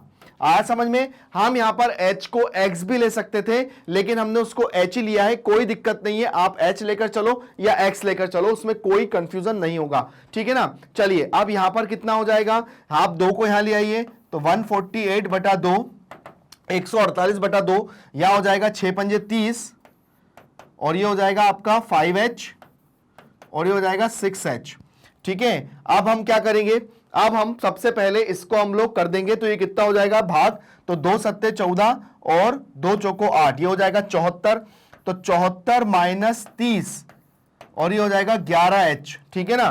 तो यहां पर 74 आ गया है ना, और उसके बाद ये 30, जब हम इसको माइनस करेंगे तो यहां पर 4 आ जाएगा, और उसके बाद 7 में से 3 जाएगा तो भी 4 आ जाएगा। तो यहां पर हम लोग देखेंगे तो यहां पर आ जाएगा 44 बराबर 11h, तो यहां आ जाएगा 44 बराबर 11 बटा 11 बराबर h, तो 11 चौको 44, तो h बराबर हो जाएगा 4 सेंटीमीटर। तो यहां पर हमारा जो उसकी ऊंचाई कितनी हो जाएगी, 4 सेंटीमीटर। तो यहां पर जो साबुन की जो ऊंचाई है, तो यहां पर हमारी वो ऊंचाई हो जाएगी कितनी, 4 सेंटीमीटर हो जाएगी। ये जो क्वेश्चन है ना, ये बहुत ही बढ़िया क्वेश्चन था, और इसके लिए भी हमने क्या करा, घनाभ के संपूर्ण पृष्ठ का क्षेत्रफल हमने लगाया, और यहां पर पूरा उसको हमने सॉल्व किया। चूंकि यहां पर h नहीं दिया हुआ था तो हमने उसकी जगह h लिखा, और हमारा आंसर बहुत अच्छे से आ गया। क्वेश्चन नंबर 5वां हमने सॉल्व कर लिया। आगे बढ़ते हैं अगले क्वेश्चन की तरफ, देखते हैं अगला क्वेश्चन क्या दिया हुआ है। अब दिया है एक बेलन की ऊंचाई 25 सेंटीमीटर है। अब देखिए यहां पर बेलन की बात हो गई है, तो बेलन के अंदर जो हम लोग फॉर्मूले यूज करते हैं वो सबसे पहले यूज करते हैं बेलन का एक तो पृष्ठीय क्षेत्र, मतलब बेलन का पृष्ठीय क्षेत्रफल, और उसके बाद होता है बेलन का संपूर्ण पृष्ठ का क्षेत्रफल, मतलब बेलन का वक्र पृष्ठ और बेलन के संपूर्ण पृष्ठ का क्षेत्रफल। तो यहां पर अब डिपेंड करती है कंडीशन के कब क्या लगेगा। तो यहां पर बेलन की ऊंचाई 25 सेंटीमीटर है और आधार का क्षेत्रफल कितना दिया हुआ है 154 वर्ग सेंटीमीटर। तो बेलन के वक्र पृष्ठ का क्षेत्रफल ज्ञात कीजिए। देखिए सबसे पहले हमें पता होना चाहिए कि बेलन जो है वो आपको इस तरह से दिया रहता है, ये बेलन है, तो बेलन के ऊपर और नीचे क्या दिया हुआ है, वक्र दिया हुआ है, मतलब आपको क्या दिखा है, एक वृत्त दिया हुआ है। तो यहां पर जो बेलन है उसकी जो ऊंचाई है वो 25 सेंटीमीटर हमको यहां पर दी है। कितनी दी है, 25 सेंटीमीटर हमको यहां पर दी है। और उसके बाद हमसे बोला है आधार का क्षेत्रफल, मतलब ये जो बेलन है ना इसके आधार का क्षेत्रफल, ये वाला जो वृत्त है ना, तो वृत्त के आधार का मतलब वृत्त क्या होता है, वृत्त का क्षेत्रफल क्या होता है, पाई आर स्क्वायर। तो यहां पर हमें आधार का जो क्षेत्रफल दिया हुआ है वो कितना दिया हुआ है 154। तो अब सबसे पहले हमको देखिए वक्र पृष्ठ का फॉर्मूला क्या होता है, वक्र पृष्ठ का फॉर्मूला होता है 2 पाई आर और एच। ठीक है, अब इसके अंदर हमें एच तो दिया हुआ है, एच हमको यहां पे गिवन है, बट यहां पे आर गिवन नहीं है, मतलब ये त्रिज्या गिवन नहीं है। तो त्रिज्या नहीं दी हुई है तो त्रिज्या हम लोग इसके आधार के क्षेत्रफल से निकालेंगे। आया समझ में, आधार का क्षेत्रफल को हम लोग वृत्त का क्षेत्रफल बोलेंगे। ठीक है ना, चलिए हल पे आते हैं। ठीक है, हल पे आएंगे तो हम लोग लिखेंगे बेलन की ऊंचाई कितनी दी हुई है, बेलन की ऊंचाई हमें दी है 25 सेंटीमीटर। ठीक है, और आधार का क्षेत्रफल,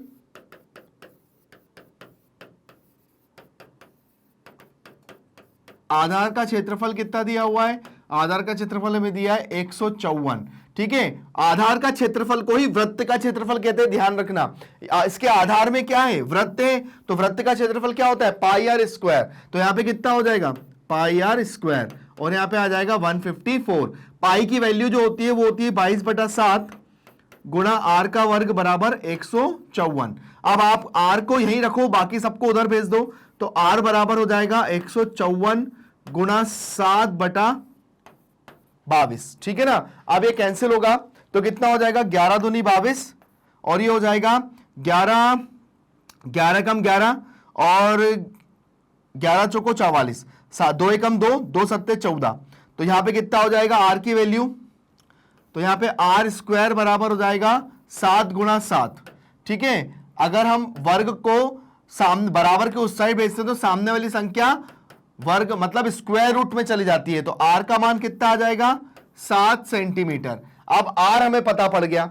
ठीक है, आर हमें पता पड़ गया। अब आर अगर हमें पता पड़ गया तो हम लगाएंगे बेलन का वक्र पृष्ठ का क्षेत्रफल। चलिए अब बेलन के वक्र पृष्ठ का क्षेत्रफल लगाते हैं। अब इतना हमें कुछ नहीं चाहिए, अब यहां पर हम लिखेंगे बेलन के वक्र पृष्ठ का क्षेत्रफल। चलिए लिखते हैं, बेलन के वक्र पृष्ठ का क्षेत्रफल, बेलन के वक्र पृष्ठ का क्षेत्रफल था 2 पाई आर और एच। तो 2 22/7, आर कितना है अभी निकाला 7, और एच कितना था 25। तो यहां पे 7 से 7 तो हो गया कैंसिल, 2 से 22 का गुणा करेंगे तो 44 गुणा 25। ठीक है, अब आप इसका गुणा कर दीजिए 25 में 44 का, तो 4 5 20 की जीरो हासिल कर दो, 4 दूनी 8 और 2 10। ठीक है, 4 5 20 की जीरो हासिल कर दो, 4 दूनी 8 और 2 10। यहां पे भी हो जाएगा, तो हो जाएगा 0 0 1 1। तो यहां पर आ जाएगा 1 1 0 0 और जो है सेंटीमीटर, ये आ गया हमारा आंसर। ठीक है, जो कि बहुत ही आसानी से क्वेश्चन था और हमने इसको सॉल्व किया। आप लोग भी अगर इस तरह के क्वेश्चन को अगर आप समझ सकें, मतलब थोड़ा सा आप लोग दिमाग चलाना, और उसके बाद अगर आपको क्या दिया हुआ है भाई, बेलन के ऊपर और नीचे यहां पर क्या होता है, वृत्त होता है, वृत्त नुमा जो होता है भाग होता है, तो उसका जो क्षेत्रफल है उससे हमने त्रिज्या निकाली, फिर बेलन के वक्र पृष्ठ का क्षेत्रफल निकाला, और हमने इस तरह से यहां पर हमने क्षेत्रफल को आसानी से ज्ञात कर लिया। तो क्षेत्रफल निकाला, इसलिए ये इकाई में आया, ये वर्ग सेंटीमीटर में आया। तो आप लोग भी अपने क्वेश्चन को सॉल्व करिएगा और उसको बहुत अच्छे से लिखिएगा। चलिए, ये हो जाता है क्वेश्चन खत्म। आगे बढ़ते हैं अगले क्वेश्चन की तरफ, देखते हैं अगला क्वेश्चन क्या दिया हुआ। देखिए, नेक्स्ट क्वेश्चन हमें दिया है कि यदि आपको इन आकृति को कागज से पूरा पूरा ढकना हो तो कम से कम कितने कागज की आवश्यकता होगी। तो यहां पर देखिए, अगर मैं बात करूं कि हमारे पास एक बॉक्स अगर मुझे दिया जाए जिसका आकार कौन सा हो, घनाभ के आकार का हो, और अगर इसको मुझे पूरी तरह से पैक करना हो, तो पूरी तरह से पैक करने के लिए मुझे क्या करना पड़ेगा, पूरी तरह से पैक करने के लिए मुझे इसके जितने भी फलक है उसको कवर करना पड़ेगा। तो मुझे जरूरत किसकी पड़ेगी, इसके संपूर्ण पृष्ठीय क्षेत्रफल की। ठीक है ना। तो यहां पर सबसे पहले हम बात करते हैं हल पे, और हल पे जाते हैं, और हल पे हम लोग लिखेंगे सबसे पहले घनाभ की लंबाई, घनाभ की लंबाई L बराबर ये हो जाएगा आपका 6 सेंटीमीटर, और जो चौड़ाई है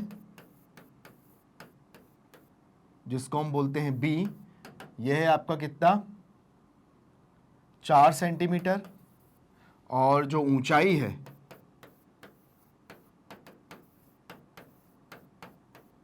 ये कितनी है आपकी ऊंचाई H, जिसको हम बोलते हैं 3 सेंटीमीटर। ठीक है ना, ये हो गया। अब हम निकालेंगे घनाभ का संपूर्ण पृष्ठ का क्षेत्रफल, घनाभ के संपूर्ण पृष्ठ का क्षेत्रफल। तो घनाभ के संपूर्ण पृष्ठ का क्षेत्रफल क्या हो जाएगा, 2LB plus BH plus HL, ये होता है। तो चलिए लगाते हैं यहां पर 2, ये हो जाएगा 6 × 4 प्लस 4 × 3 प्लस 6 × 3, ये लगाया तो कितना हो जाएगा, 2, 6 चौको 24, 4 तिया 12, 6 तिया 18। ठीक है ना। अब हम इन तीनों को प्लस करेंगे, तो ये है आपका 24, ये है 12, ये 18, तो 8 और 10 होता है 14, 14 की 4 हासिल का 1, 2 और 1 3, 4 5, कितना आ गया 54। तो हो जाएगा 2 × 54, तो ये हो जाएगा 4 दूनी 8 और 2 पंजे 10, तो 108। चूंकि हम क्षेत्रफल निकाल रहे हैं तो ये आ जाएगा वर्ग सेंटीमीटर। कितना आ जाएगा, वर्ग सेंटीमीटर। और वर्ग सेंटीमीटर आप ऐसा भी लिख सकते हो, ठीक है ना, वर्ग सेंटीमीटर आप ऐसा भी लिख सकते हो। ठीक है ना, दोनों में आप लोगों को लिखने में, हिंदी में लिखो चाहे इंग्लिश में लिखो, उसमें कोई दिक्कत नहीं है। या आप सेंटीमीटर के ऊपर वर्ग लगा दो, या आप हिंदी में लगा दो वर्ग सेंटीमीटर, क्योंकि हम क्षेत्रफल निकाल रहे हैं इसलिए वर्ग में आएगा, ध्यान रखना। ठीक है, तो चलिए ये हो गया हमारा पहला वाला। अब निकालते हैं बेलन। अब बेलन को भी हम लोग सभी दूर से कवर करेंगे, जाहिर सी बात है। तो हम लोग यहाँ पे क्या लिया हुआ है, हल में हमें बेलन की ऊंचाई दी हुई है और त्रिज्या दी हुई है। तो यहां पे लिखेंगे बेलन की ऊंचाई, बेलन की ऊंचाई, बेलन की ऊंचाई कितनी दी हुई है, बेलन की ऊंचाई हमको दी हुई है यहां पर 15 सेंटीमीटर, और बेलन की जो त्रिज्या दी हुई है,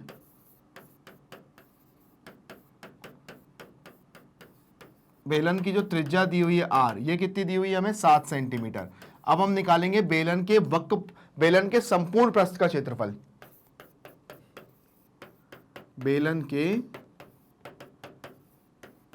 संपूर्ण पृष्ठ का क्षेत्रफल।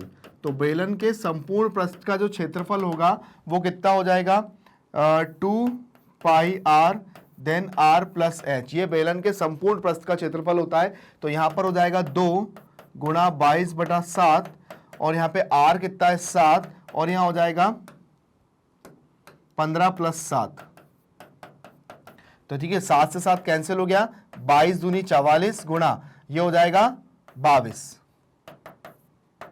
15, 16, 17, 18, 19, 20, 21, 22। अब हम इसको गुणा कर देंगे 44 को 22 से, तो 4 दूनी 8, 4 दूनी 8, 4 दूनी 8, 4 दूनी 8, 8 और 8 16, 968 है ना, 968 ये भी आपका वर्ग सेंटीमीटर हो जाएगा, ठीक है ना। अब देखिए यहां पर चूंकि इसको जब हमने कवर किया तो यहां पे 108 वर्ग सेंटीमीटर कागज की जरूरत पड़ी थी, और इसको जब हमने कवर किया तो इसके लिए 968 वर्ग सेंटीमीटर कागज की हमको जरूरत पड़ी। दोनों को हमको पूरा कवर करना था, इसलिए हमने इसके अंदर जो फॉर्मूला लगाया वो लगाया LB plus BH plus HL, इसको कवर किया, और इसके लिए लगाया 2 pi R then R plus H, इसको कवर करने के लिए हमने लगाया। तो दोनों फॉर्मूले हमने यहां पर लगाए, और दोनों फॉर्मूले में जितना जितना कागज लग रहा था उतने उतने कागज की हमने यहां पर बात करी। तो चलिए बढ़ते हैं अगले क्वेश्चन की तरफ, देखते हैं अगला क्वेश्चन क्या दिया हुआ है। नेक्स्ट क्वेश्चन पे हमें दिया है एक भवन में 20 बेलनाकार खंबे लगे हैं। भवन होता है ना भैया, ये एक मान के चलिए एक भवन है। अब इस भवन के अंदर ये भवन की छत है और ये भवन की क्या है, नीचे की प्लेस है। अब ये भवन के ऊपर ये बेलनाकार खंबे लगे हैं, ठीक है, ये बेलनाकार खंबे लगे हैं, ये ऐसे खंबे लगे हैं, ठीक है। अब जिनकी जो ऊंचाई है, ऊंचाई कितनी है, इनकी ऊंचाई 20 सेंटीमीटर है। 20 कितनी है, 4 सेंटीमीटर, 4 मीटर है, कितनी है, 4 मीटर है,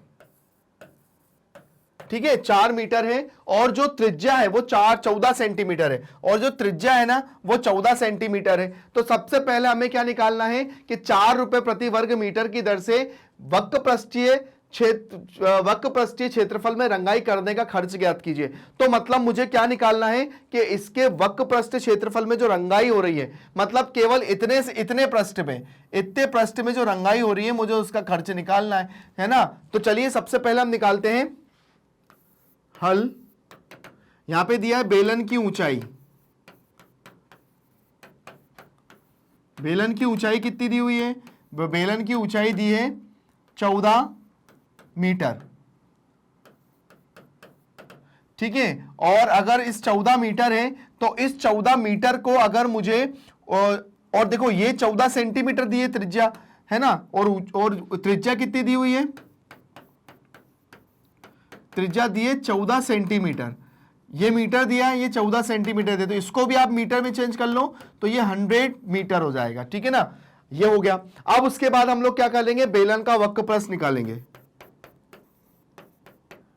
बेलन का वक्रपृष्ठ। तो ये हम लोग निकाल रहे हैं अभी एक बेलन का निकाल रहे हैं, जो निकल रहा है 2 पाई RH, तो हो जाएगा 2 गुणा 22/7, और ये हो जाएगा 14/100, और ये हो जाएगा 14, ठीक है।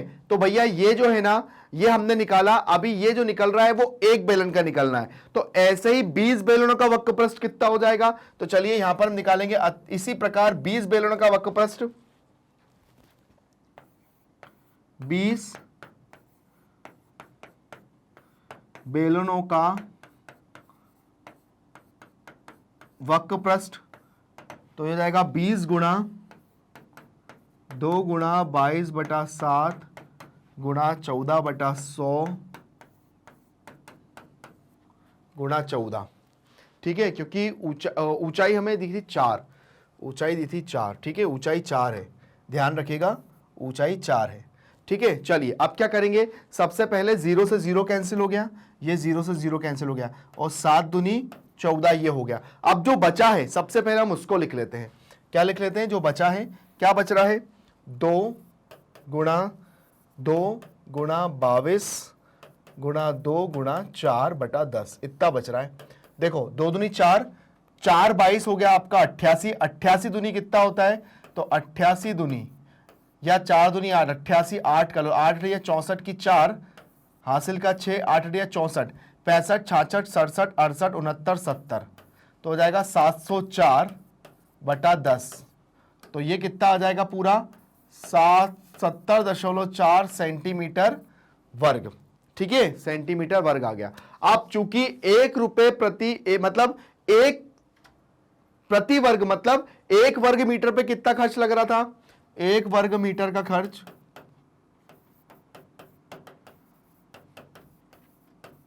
कितना है, 4 रुपए है, ठीक है। तो 70.4 वर्ग मीटर का खर्च,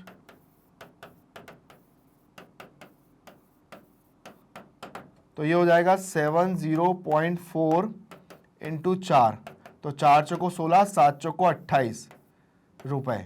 तो हम लोग लिखेंगे कि जब कितने रुपए लग रहे हैं, 281 रुपए 281.6 रुपए यहां पर लग रहे हैं इसको पूरे को 20 खंभों को पुताई कराने के। तो ये पूरा क्वेश्चन सॉल्व हो गया बहुत अच्छे से। ध्यान रखना यूनिट का, बहुत अच्छे से ध्यान रखना कि कौन सा वर्ग सेंटीमीटर है, कौन सा मीटर है, कौन सा सेंटीमीटर है, इसका ध्यान रखना। यूनिट कैसे चेंज करते हैं इसका विशेष करके ध्यान रखना, क्योंकि ये बहुत ज्यादा इंपॉर्टेंट होती है। चलिए बढ़ते हैं अगले क्वेश्चन की तरफ, देखते हैं अगला क्वेश्चन क्या दिया हुआ है। हमें दिया है कागज का एक आयत का टुकड़ा 22 सेंटीमीटर लंबा और 12 सेंटीमीटर चौड़ा है।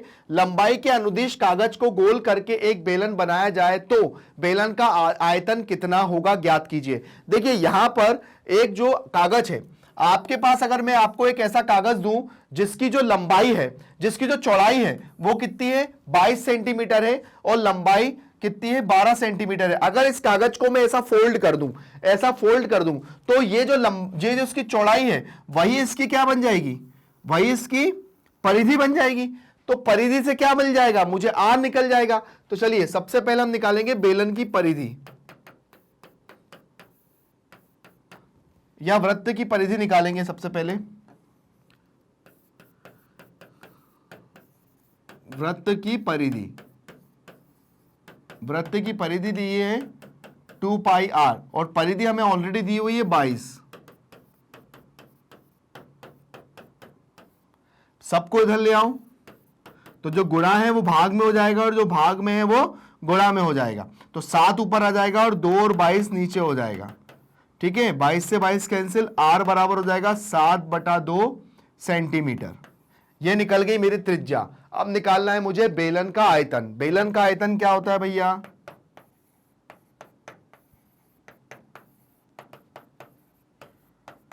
बेलन का आयतन होता है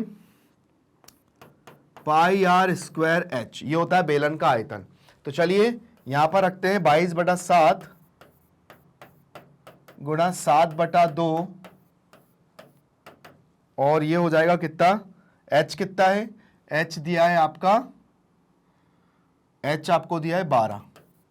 तो ये कितना हो जाएगा 22/7 गुणा 7/2 गुणा 7/2 गुणा 12।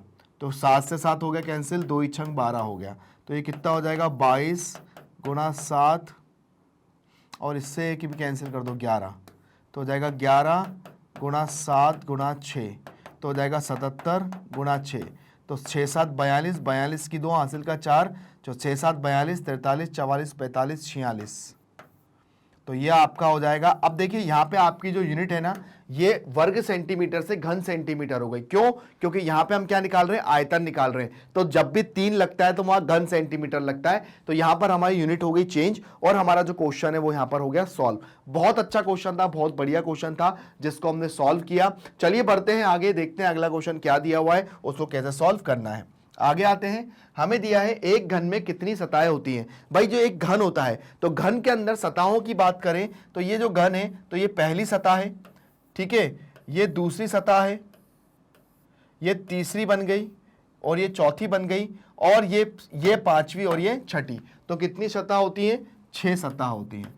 ठीक है, किसी घनाभ में किनारों की कुल कितनी संख्या होती है। देखिए घन और घनाभ में जो किनारों की जो संख्या होती है, तो यहां पर अगर हम किनारे गिने तो हो जाएगा 1 2 3 4 5 6 7 8 9 10 11 12। तो टोटल कितनी सतहें होती हैं, यहां पर 12 सतहें होती हैं, मतलब 12 किनारे होते हैं। एक बार फिर से मैं आपको गिन के दिखाता हूं अगर इसमें कंफ्यूजन लग रहा हो तो। देखो अगर मैं आपको एक घन बनाऊं तो ये घन है, ये आपका घन है। तो ये अगर मैं इसकी किनारे गिनूं तो किनारे क्या होते हैं, ये तो कितने हो जाएंगे, जैसे 1 2 3 4 5 6 7 8 9 10 11 12, टोटल कितने हो गए 12। अब देखिए घन और घनाभ में सतहों में क्या अंतर है। तो घन और घनाभ में सतहों में अंतर यह होता है कि भाई जो घन होता है आप इसको अपने तरीके से भी लिख सकते हैं। मैं आपको बता देता हूं कि जो घन में जो जितने भी उसके मतलब उसकी जो भुजाएं होती हैं वो क्या होती है, समान होती है। पर घनाभ के अंदर सब मतलब क्या होता है, लंबाई चौड़ाई ऊंचाई अलग अलग होती है। पर घन के अंदर लंबाई चौड़ाई ऊंचाई सब एक जैसी होती है और घनाभ में लंबाई चौड़ाई ऊंचाई अलग अलग होती है। इसलिए यही इनके बीच में जो बड़ा डिफरेंस होता है वो यही होता है। घन में कितने शीर्ष होते हैं, तो हम लोग बताएंगे इसके अंदर 8 शीर्ष होते हैं। शीर्ष कैसे गिनते हैं, चलिए मैं आपको शीर्ष गिनना भी बता देता हूं। तो यहां पर ये मैंने बनाया एक घन और इसके मैं शीर्ष गिनूंगा तो हो जाएगा 1 2 3 4 5 6 7 और 8। तो यहां पर 8 शीर्ष हो गए। तो इस तरह से हमारे ये जो क्वेश्चन है वो हमने खत्म किया। चलिए बढ़ते हैं आगे नेक्स्ट क्वेश्चन की तरफ। हमें दिया है कि नीचे घनाभ के किनारों की लंबाई दी गई है इनके, मतलब मुझे इसका कुल पृष्ठीय क्षेत्रफल और इसका आयतन और इसका भी कुल पृष्ठीय क्षेत्रफल और इसका आयतन सब निकालना है। तो चलिए सबसे पहले की बात करते हैं, फर्स्ट नंबर की। और यहां पर हम सबसे पहले निकालेंगे जो लंबाई दी है वो कितनी दी है, 10 मीटर। जो चौड़ाई दी है वो दी है 5 मीटर और जो ऊंचाई दी है वो दी है 6 मीटर। हम निकालेंगे किसका, घनाभ का कुल पृष्ठीय क्षेत्रफल। घनाभ का कुल पृष्ठीय क्षेत्रफल क्या होता है, 2 LB plus BH plus HL, यही होता है।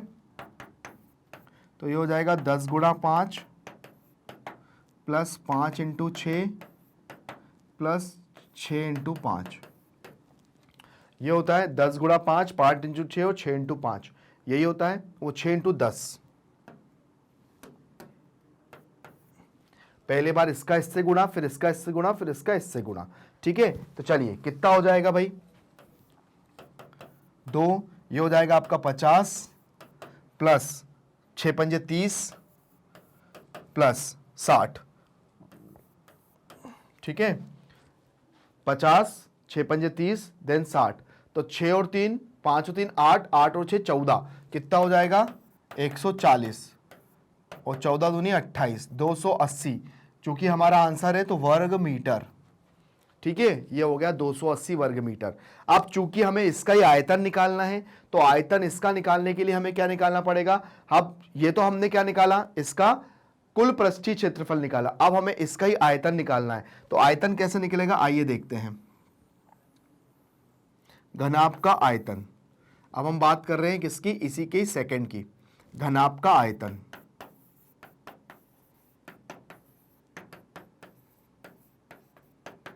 लंबाई इंटू चौड़ाई इंटू ऊंचाई, तो कितना हो जाएगा 10 गुणा 5 गुणा 6, तो कितना हो जाएगा 6 पंजे 30 धाम 300 और ये हो जाएगा घन मीटर, मीटर पे क्यूब लगा हुआ है। तो ये हो गया इसका कुल पृष्ठीय क्षेत्रफल और इसका आयतन जो कि हमने निकाल दिया। अब सेम इसके साथ भी करना है, आपको इसका कुल पृष्ठीय क्षेत्रफल भी निकालना है और इसका आयतन भी निकालना है। तो चलिए सबसे पहले अब हम सेकंड वाला करते हैं। तो सेकंड वाला आपके सामने है। सेकंड वाले में जो लंबाई दी है वो दी है 17 सेंटीमीटर, चौड़ाई जो दी है वो दी है 12 सेंटीमीटर और जो ऊंचाई दी है वो दी है 10 सेंटीमीटर। तो यहां पे लिखेंगे घनाभ का कुल पृष्ठीय क्षेत्रफल। घनाभ का कुल पृष्ठीय क्षेत्रफल तो हो जाएगा 2 LB plus BH plus HL, ये हो गया। तो यहां पर हो जाएगा ये 17 into 12 plus 12 into 10 plus 10 into 17। ये एक बार इसका इससे गुणा, फिर एक बार इसका इससे गुणा, देन इसका इससे गुणा। तो 17 और 12 को अगर हम गुणा करते हैं तो कितना होता है, 12 सत्ते 84, 84 की 4 हासिल का 8, 12 कम 12, 13 14 15 16 17 18 19 20, 204 प्लस 120 प्लस 170। चलिए तो अब इन सबको प्लस कर लेते हैं। तो हो जाएगा आपका 204, ये हो जाएगा 120 और ये 170। तो 4, 7 और 2 9, 2 और 1 3 और 1 4, 494। कितना हो रहा है? 494, है ना। अब 494 को जब 2 से गुणा कर देंगे तो 4 दूनी 8, 2 नाम 18, 18 के 8 हासिल का 1, 4 दूनी 8, 4 दूनी 8 और 1 9, 988। कितना हो जाएगा? 988। 988। चूंकि अभी हमने कुल पृष्ठीय क्षेत्रफल निकाला है तो ये सेंटीमीटर में है, तो ये क्या हो जाएगा? वर्ग सेंटीमीटर हो जाएगा। ठीक है, तो चलिए हमने इसका क्या निकाल लिया, हमने कुल पृष्ठीय क्षेत्रफल निकाल लिया। अब हमें निकालना है इसका आयतन, तो चलिए आयतन निकाल लेते हैं। तो आयतन निकालने का सूत्र क्या होगा? घनाभ का आयतन, घनाभ का आयतन तो हो जाएगा लंबाई इंटू चौड़ाई इंटू ऊंचाई। तो हो जाएगा 17 गुणा 12 गुणा 10।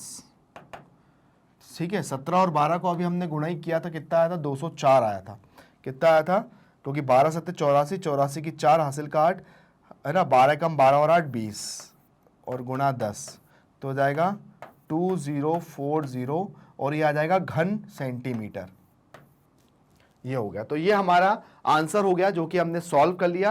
और किस तरह से हमने चारों क्वेश्चनों को सॉल्व किया, सबसे पहले हमने इसका कुल पृष्ठीय क्षेत्रफल और आयतन निकाला और इसका भी कुल पृष्ठीय क्षेत्रफल और आयतन निकाला। सारे क्वेश्चन हमने सॉल्व हो गए जो कि बहुत आसानी से इसके आंसर भी निकल गए। तो चलिए बढ़ते हैं अगले क्वेश्चन की तरफ, देखते हैं अगला क्वेश्चन क्या और क्या कह रहा है हमसे। नेक्स्ट क्वेश्चन पे जाते हैं। यहां पर दिया एक घनाभ का आयतन 576 घन मीटर है और आधार वर्गाकार है, ठीक है ना, जिसकी एक भुजा 6 सेंटीमीटर है, तो घनाभ की ऊंचाई ज्ञात कीजिए। देखिए यहां पर सबसे पहले क्वेश्चन पे फोकस करिएगा। हमें दिया है एक घनाभ का आयतन कितना दिया हुआ है? 576 घन मीटर है और आधार वर्गाकार है। तो वर्गाकार का मतलब क्या हो गया कि मतलब आधार अगर वर्गाकार है तो जिसकी भुजा 6 सेंटीमीटर है, मतलब लंबाई चौड़ाई ऊंचाई ये सब क्या हो जाएगी? यहां पर सब घना मतलब क्या हो जाएगी? ये सब एक जैसी हो जाएगी, है ना। तो घनाभ की ऊंचाई ज्ञात कीजिए। तो यहां पर देखो, यहां पर मतलब घनाभ का जो आधार है वो वर्गाकार है। अब आधार क्या होता है? आधार वर्गाकार है, लेकिन जो घनाभ की जो ऊंचाई है ये मुझे ज्ञात करना है। तो आप लोग एक बात ध्यान रखना कि एक घनाभ का आयतन मुझे 576 घन मीटर दिया हुआ है। अब यहां पर मुझे बोला है कि और आधार वर्गाकार है। आधार क्या है? वर्गाकार है। तो यहां पर जो लंबाई और जो चौड़ाई है ना वो कितनी हो गई? 6 सेंटीमीटर हो गई। पर घनाभ की जो ऊंचाई है ना उसको हम क्या मान लेंगे? x मान लेंगे, ठीक है ना। तो चलिए सबसे पहले हम लिखते हैं हल। हम लिखेंगे माना घनाभ की ऊंचाई h है, माना घनाभ की ऊंचाई जो है वो h है, ठीक है। और आधार वर्गाकार है। आधार वर्गाकार मतलब क्या हो गया?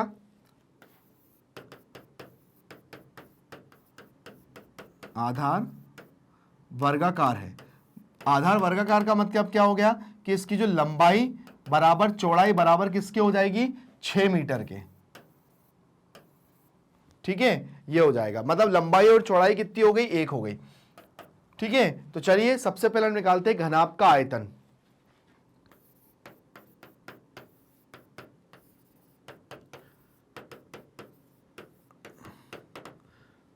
L into B into H, और चूंकि हमको दिया है 576 तो यहां हो जाएगा 6 इंटू 6 इंटू एच। तो ये 576 बटा 36 बराबर एच।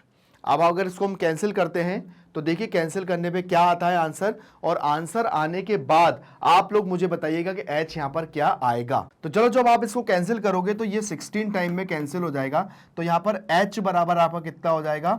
16। और चूंकि हम लोग अभी मीटर की बात कर रहे थे तो 16 मीटर। तो यहां पर जो ऊंचाई हो गई वो कितनी हो गई? 16 मीटर हो गई। तो यहां पर ये क्वेश्चन बड़ा ही अच्छा था क्योंकि यहां पर जो मेन इंटरेस्टिंग चीज दी थी वो क्या दी थी कि आधार वर्गाकार है। तो आधार अगर वर्गाकार है तो उसकी एक भुजा 16 है, तो लंबाई और जो चौड़ाई है वो क्या हो जाएगी? वो कितनी हो जाएगी? यहां पर आपको 6 सेंटीमीटर हो जाएगी, और जो ऊंचाई है वो आपको 16 मीटर यहां पर आ गई। तो ये क्वेश्चन हो गया सॉल्व। नेक्स्ट क्वेश्चन पे आते हैं, देखते हैं अगला क्वेश्चन क्या दिया हुआ है। अब यहां पर दिया हुआ है 12 सेंटीमीटर किनार वाले दो घन बराबर से जोड़ दिए जाएं तो नया घन ज्ञात कीजिए। देखिए ये क्वेश्चन मैं आपको बता चुका हूं, एक बार आप यहां पे सोच लीजिए कि इस क्वेश्चन का आंसर क्या होगा, फिर मैं आपको बताता हूं इसमें क्या करना है। तो चलिए अब यहां पर अगर हम इन दो घनों को जोड़ देते हैं तो यहां पर अगर मैं इसके पास में एक घन और बनाऊं, जैसा कि हमको क्वेश्चन में दिया हुआ है, यहां पर अगर मैं एक घन और बनाऊं तो ये देखिए आपके सामने में एक घन और बना रहा हूं। तो यहां पर अगर एक घन बनाऊं तो ये जो घन है ये, तो इसमें ये जो लंबाई है ये भी 12 है और ये जो चौड़ाई है ये भी 12 है और ये 12 है। तो यहां पर ये जो दोनों है ना ये आपस में जुड़ के ये पूरी जो लंबाई है वो 12 + 12 हो जाएगी, मतलब 24 हो जाएगी। ठीक है ना। तो अब हम यहां पे दो बराबर जो घन है तो यहां पे हल में बात करेंगे हम लोग, तो जो घन की जो लंबाई हो जाएगी मतलब घनाभ बन जाएगा। तो यहां पे घनाभ की लंबाई, घनाभ की जो लंबाई है वो हो जाएगा आपका 12 + 12 मतलब हो जाएगा 24 सेंटीमीटर। मतलब घन और घन जुड़ के आपका बन जाएगा घनाभ। तो ये घनाभ की जो पूरी लंबाई हो जाएगी वो 24 और जो चौड़ाई है वो है 12 सेंटीमीटर और जो ऊंचाई है वो कितनी है, वो भी 12 सेंटीमीटर है। अब आपको क्या लिखना है, घनाभ का कुल पृष्ठीय क्षेत्रफल या संपूर्ण पृष्ठ का क्षेत्रफल, घनाभ का संपूर्ण पृष्ठ का क्षेत्रफल। तो घनाभ के संपूर्ण पृष्ठ का जो क्षेत्रफल है वो क्या होता है, चलिए लगाते हैं फॉर्मूला। 2LB + BH + HL ये लगाया तो यहां पर आ जाएगा 24 × 12 + 12 × 12 + 24 × 12 या 12 × 24। ठीक है, ये कर दिया। अब उसके बाद 24 और 12 को हम करते तो 12 चौको 48, 12 चौको 48, 48 की 8 हासिल का 4, 12 दूनी 24, 25 26 27 28, 288। देखो 12 चौको 48, 48 की 8 हासिल का 4, 12 दूनी 24, तो 25 26 27 28। उसके बाद ये होता है आपका 144 और ये हो जाएगा आपका 288। इन सबको प्लस करेंगे तो 288, 288 और 144। तो 8 और 8 16, 16 और 4 20 की 0 हासिल का 2, 8 और 8 16, 16 और 4 20, 20 और 2 22, 22 की 2 हासिल का 2, 2 2 4 और 2 6 और 1 7, 720। तो हो जाएगा 0, 2 दूनी 4 और 2 सत्ते 14। ये हो जाएगा 1440। कितना हो जाएगा, 1440। ठीक है, तो ये हो गया हमारा 1440 सेंटीमीटर वर्ग, सेंटीमीटर वर्ग। तो ये हो गया हमारा आंसर और हमने पूरे क्वेश्चन को सॉल्व किया और हमने अपने पूरे आंसर को देखा कि भाई हमारा जो क्वेश्चन है वो बिल्कुल सही है। क्वेश्चन के अंदर पूछा क्या था, सब चीजें हमने देखी और देखने के बाद यहां पर हमने बहुत अच्छे से क्वेश्चन को सॉल्व किया। चलिए बढ़ते हैं अगले क्वेश्चन की तरफ, देखते हैं अगला क्वेश्चन क्या दिया है। अब हमें दिया है एक लड़का 2 लीटर दूध खरीदने गया। ठीक है, दुकानदार ने उसे एक आयताकार आधार वाले बर्तन में 20 सेंटीमीटर लंबा, 15 सेंटीमीटर चौड़ा और 5 सेंटीमीटर गहरा एक बार माप कर दे दिया। ठीक है, बताइए इस लड़के को कितना कम या अधिक दूध आया। देखिए सबसे पहली बात तो यह है कि जो बर्तन है वो बर्तन कौन सा है, आयताकार है। ठीक है, उसकी लंबाई चौड़ाई और जो गहरा मतलब उसकी ऊंचाई हमको दी हुई है। तो सबसे पहले अगर हम लोग जब भी आयतन निकालते हैं तो आयतन निकाला ही इसलिए जाता है ताकि उसके अंदर जो भी चीज है वो कितनी आएगी। ठीक है ना, सबसे पहले हम लोग निकालते हैं हल में हम लिखते हैं जो है हमारा आयताकार आधार वाला बर्तन। तो बर्तन की लंबाई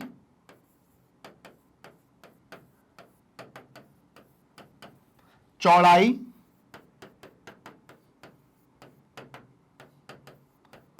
और जो है चौड़ा और जो गहरा है, गहरा मतलब उसको भी हम बताएंगे h से, जो कि कितना है 5 सेंटीमीटर। तो हम निकालेंगे बर्तन का आयतन, बर्तन का आयतन। तो बर्तन का जो आयतन निकाला वो आया 20 गुणा 15 गुणा 5, तो 15 दूनी 30 और 30 पंजे 1500 और ये आ गया हमारा घन सेंटीमीटर। देखो दूध इतना मिलना कितना था 2 लीटर, तो हम जानते हैं कि 1 लीटर बराबर कितना होता है, हमें 1000 घन सेंटीमीटर। तो 2 लीटर बराबर कितना हो जाएगा, 2000 घन सेंटीमीटर हो जाएगा। हो जाएगा कि नहीं हो जाएगा? देखिए मिलना था इतना, मिला इतना, डिफरेंस कितना रहा, तो हम लिखेंगे 2000 माइनस 1500, तो कितना मिला 500 घन सेंटीमीटर, मतलब 500 घन सेंटीमीटर दूध हमको कम मिला। अगर इसको लीटर में कन्वर्ट करेंगे तो ये कितना हो जाएगा, 500 बटा 1000, 2 जीरो से 2 जीरो गई, तो 0.5 लीटर। तो यहां हमारा 0.5 लीटर दूध यहां पे उसको कम मिला। तो बहुत अच्छा सा क्वेश्चन था जिसको हमने सॉल्व किया। भाई देखो दुकानदार, एक लड़का 2 लीटर दूध खरीदने गया, दुकानदार ने उसे एक आयताकार आधार वाले बर्तन में से 20 सेंटीमीटर, आयताकार बर्तन था मतलब उसके पास, बहुत से लोगों के पास सिलेंडर मतलब बेलन के आकार का जो मतलब क्या होता है, बर्तन होता है, लेकिन यहां पे क्या था, चौकोर मतलब आयताकार बर्तन था जिसकी लंबाई चौड़ाई और गहराई जाती हमें लिखी थी। तो हमने सबसे पहले क्या करा, उस बर्तन का आयतन निकाल लिया, भैया इसमें 1500 सेंटीमीटर घन क्या आएगा, दूध आएगा। लेकिन दूध कितना आना था, 2000 सेंटीमीटर क्यूब आना था। तो अब लेकिन यहां पर क्या है, हमने देखा कि उसने कितनी कमी थी, तो 2000 में से 1500 को माइनस किया तो 500 घन सेंटीमीटर दूध उसने कम दिया। अब हमने उसको लीटर में कन्वर्ट किया तो 0.5 लीटर दूध उसमें कम आया। तो चलिए ये क्वेश्चन बहुत ही आसान था। अगले क्वेश्चन पे आते हैं, देखते क्या दिया हुआ है।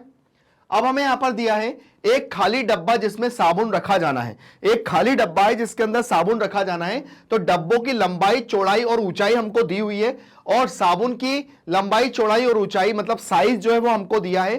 तो डब्बों में कितने साबुन रखे जा सकते हैं, तो चलिए सबसे पहले हम लोग हल पे आते हैं और यहां लिखेंगे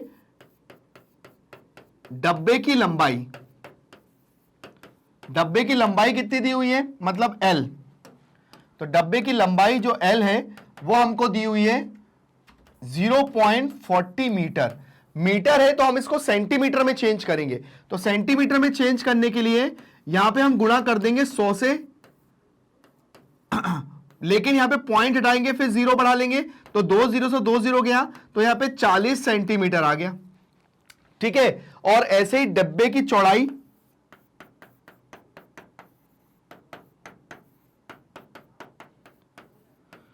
डिब्बे की चौड़ाई कितनी है 0.25 मीटर है। तो जब ये देखेंगे तो 0.25 इंटू 100 अपॉन 100 हो जाएगा, क्योंकि पॉइंट हटाएंगे तो 0 बढ़ जाएगा, तो ये सेंटीमीटर हो जाएगा। 0 से 0 कैंसिल हो गया, तो यहां पे आ गया 25 सेंटीमीटर। ठीक है, और ऐसे ही निकालेंगे हम इसकी ऊंचाई। ठीक है, क्या निकालेंगे, इसकी ऊंचाई, डब्बे की ऊंचाई।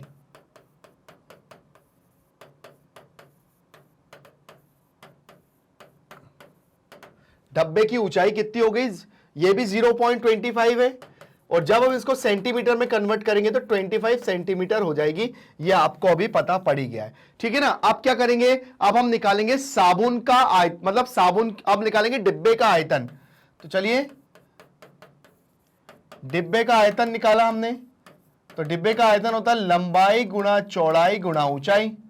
तो ये हो जाएगा हमारा 40 गुणा 25 गुणा 25 घन सेंटीमीटर, इतना हो गया। अब हम निकालेंगे डब्बे की लंबाई, साबुन की लंबाई। डब्बे का तो हो गया, साबुन की लंबाई जो कितनी दी हुई है 5 सेंटीमीटर,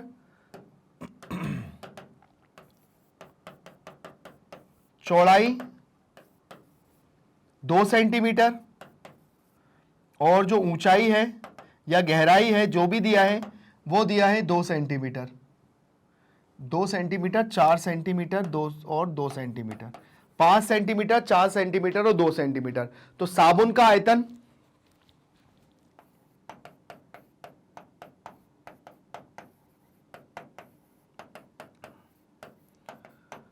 तो लंबाई गुणा चौड़ाई गुणा ऊंचाई, तो 5 गुणा 4 गुणा 2 सेंटीमीटर घन। चलिए अब डब्बों में कितने साबुन रखे जा सकते हैं, तो डब्बे में साबुनों की संख्या कैसे निकालेंगे, चलिए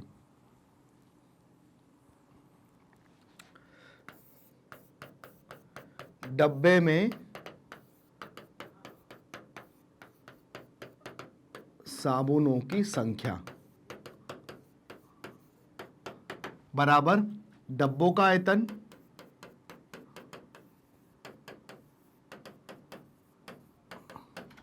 और साबुन का आयतन।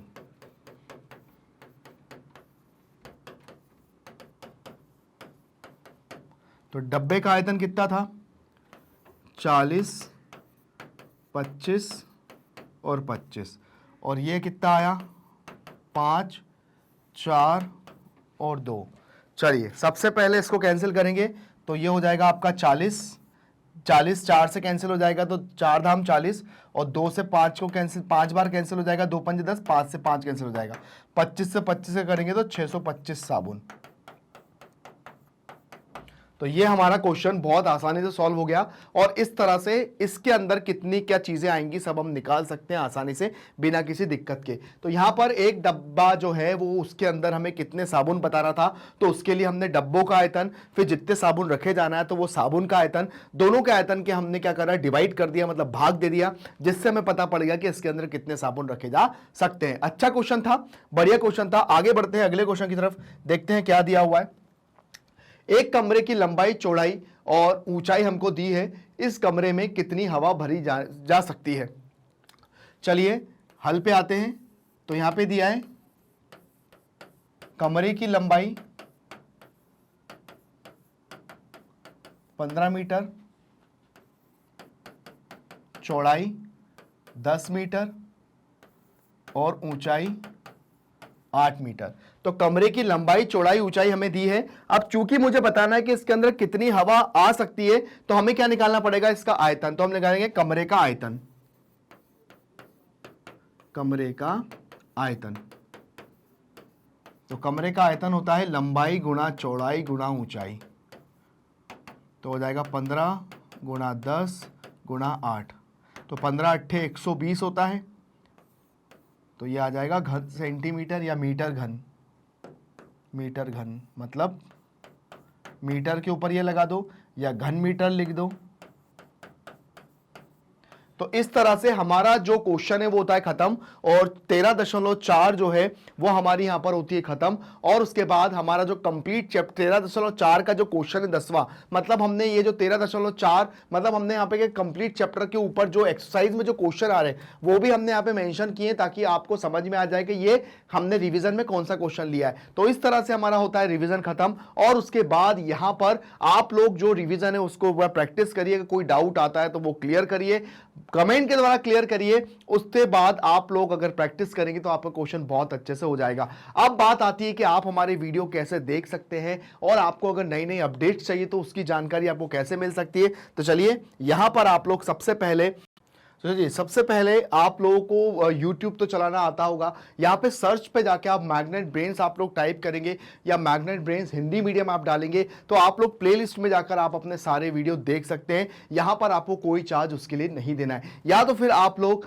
हमारी डायरेक्ट गूगल पे जाके मैग्नेट ब्रेन टाइप करेंगे, तब भी आप लोग वहां से हमारे वीडियो बहुत अच्छे से देख सकते हैं। या फिर आप लोग ऐप डाउनलोड कर लीजिए, वहां से भी आप लोग देख सकते हैं। अगर आपको नई नई अपडेट्स चाहिए कि भाई अब क्या आने वाला है या अब हम क्या लाने वाले हैं, तो आप लोग यूट्यूब, इंस्टा या ट्विटर के माध्यम से भी आप लोग वो जानकारियां देख सकते हैं। आप लोग देख ही सकते हैं कि हमारे जो टॉप कोर्सेज हैं, CBSE, NTSC, olympiad, CUET, IIT, JEE NEET, UP Bihar board, spoken English, banking, insurance, RRB, SSC, UPSC, जैप क्लैप जैसे कोर्सेज आपको बिल्कुल फ्री ऑफ कॉस्ट मिलते हैं, और साथ में आपको हाई क्वालिटी एजुकेशन भी यहां पर मिलती है।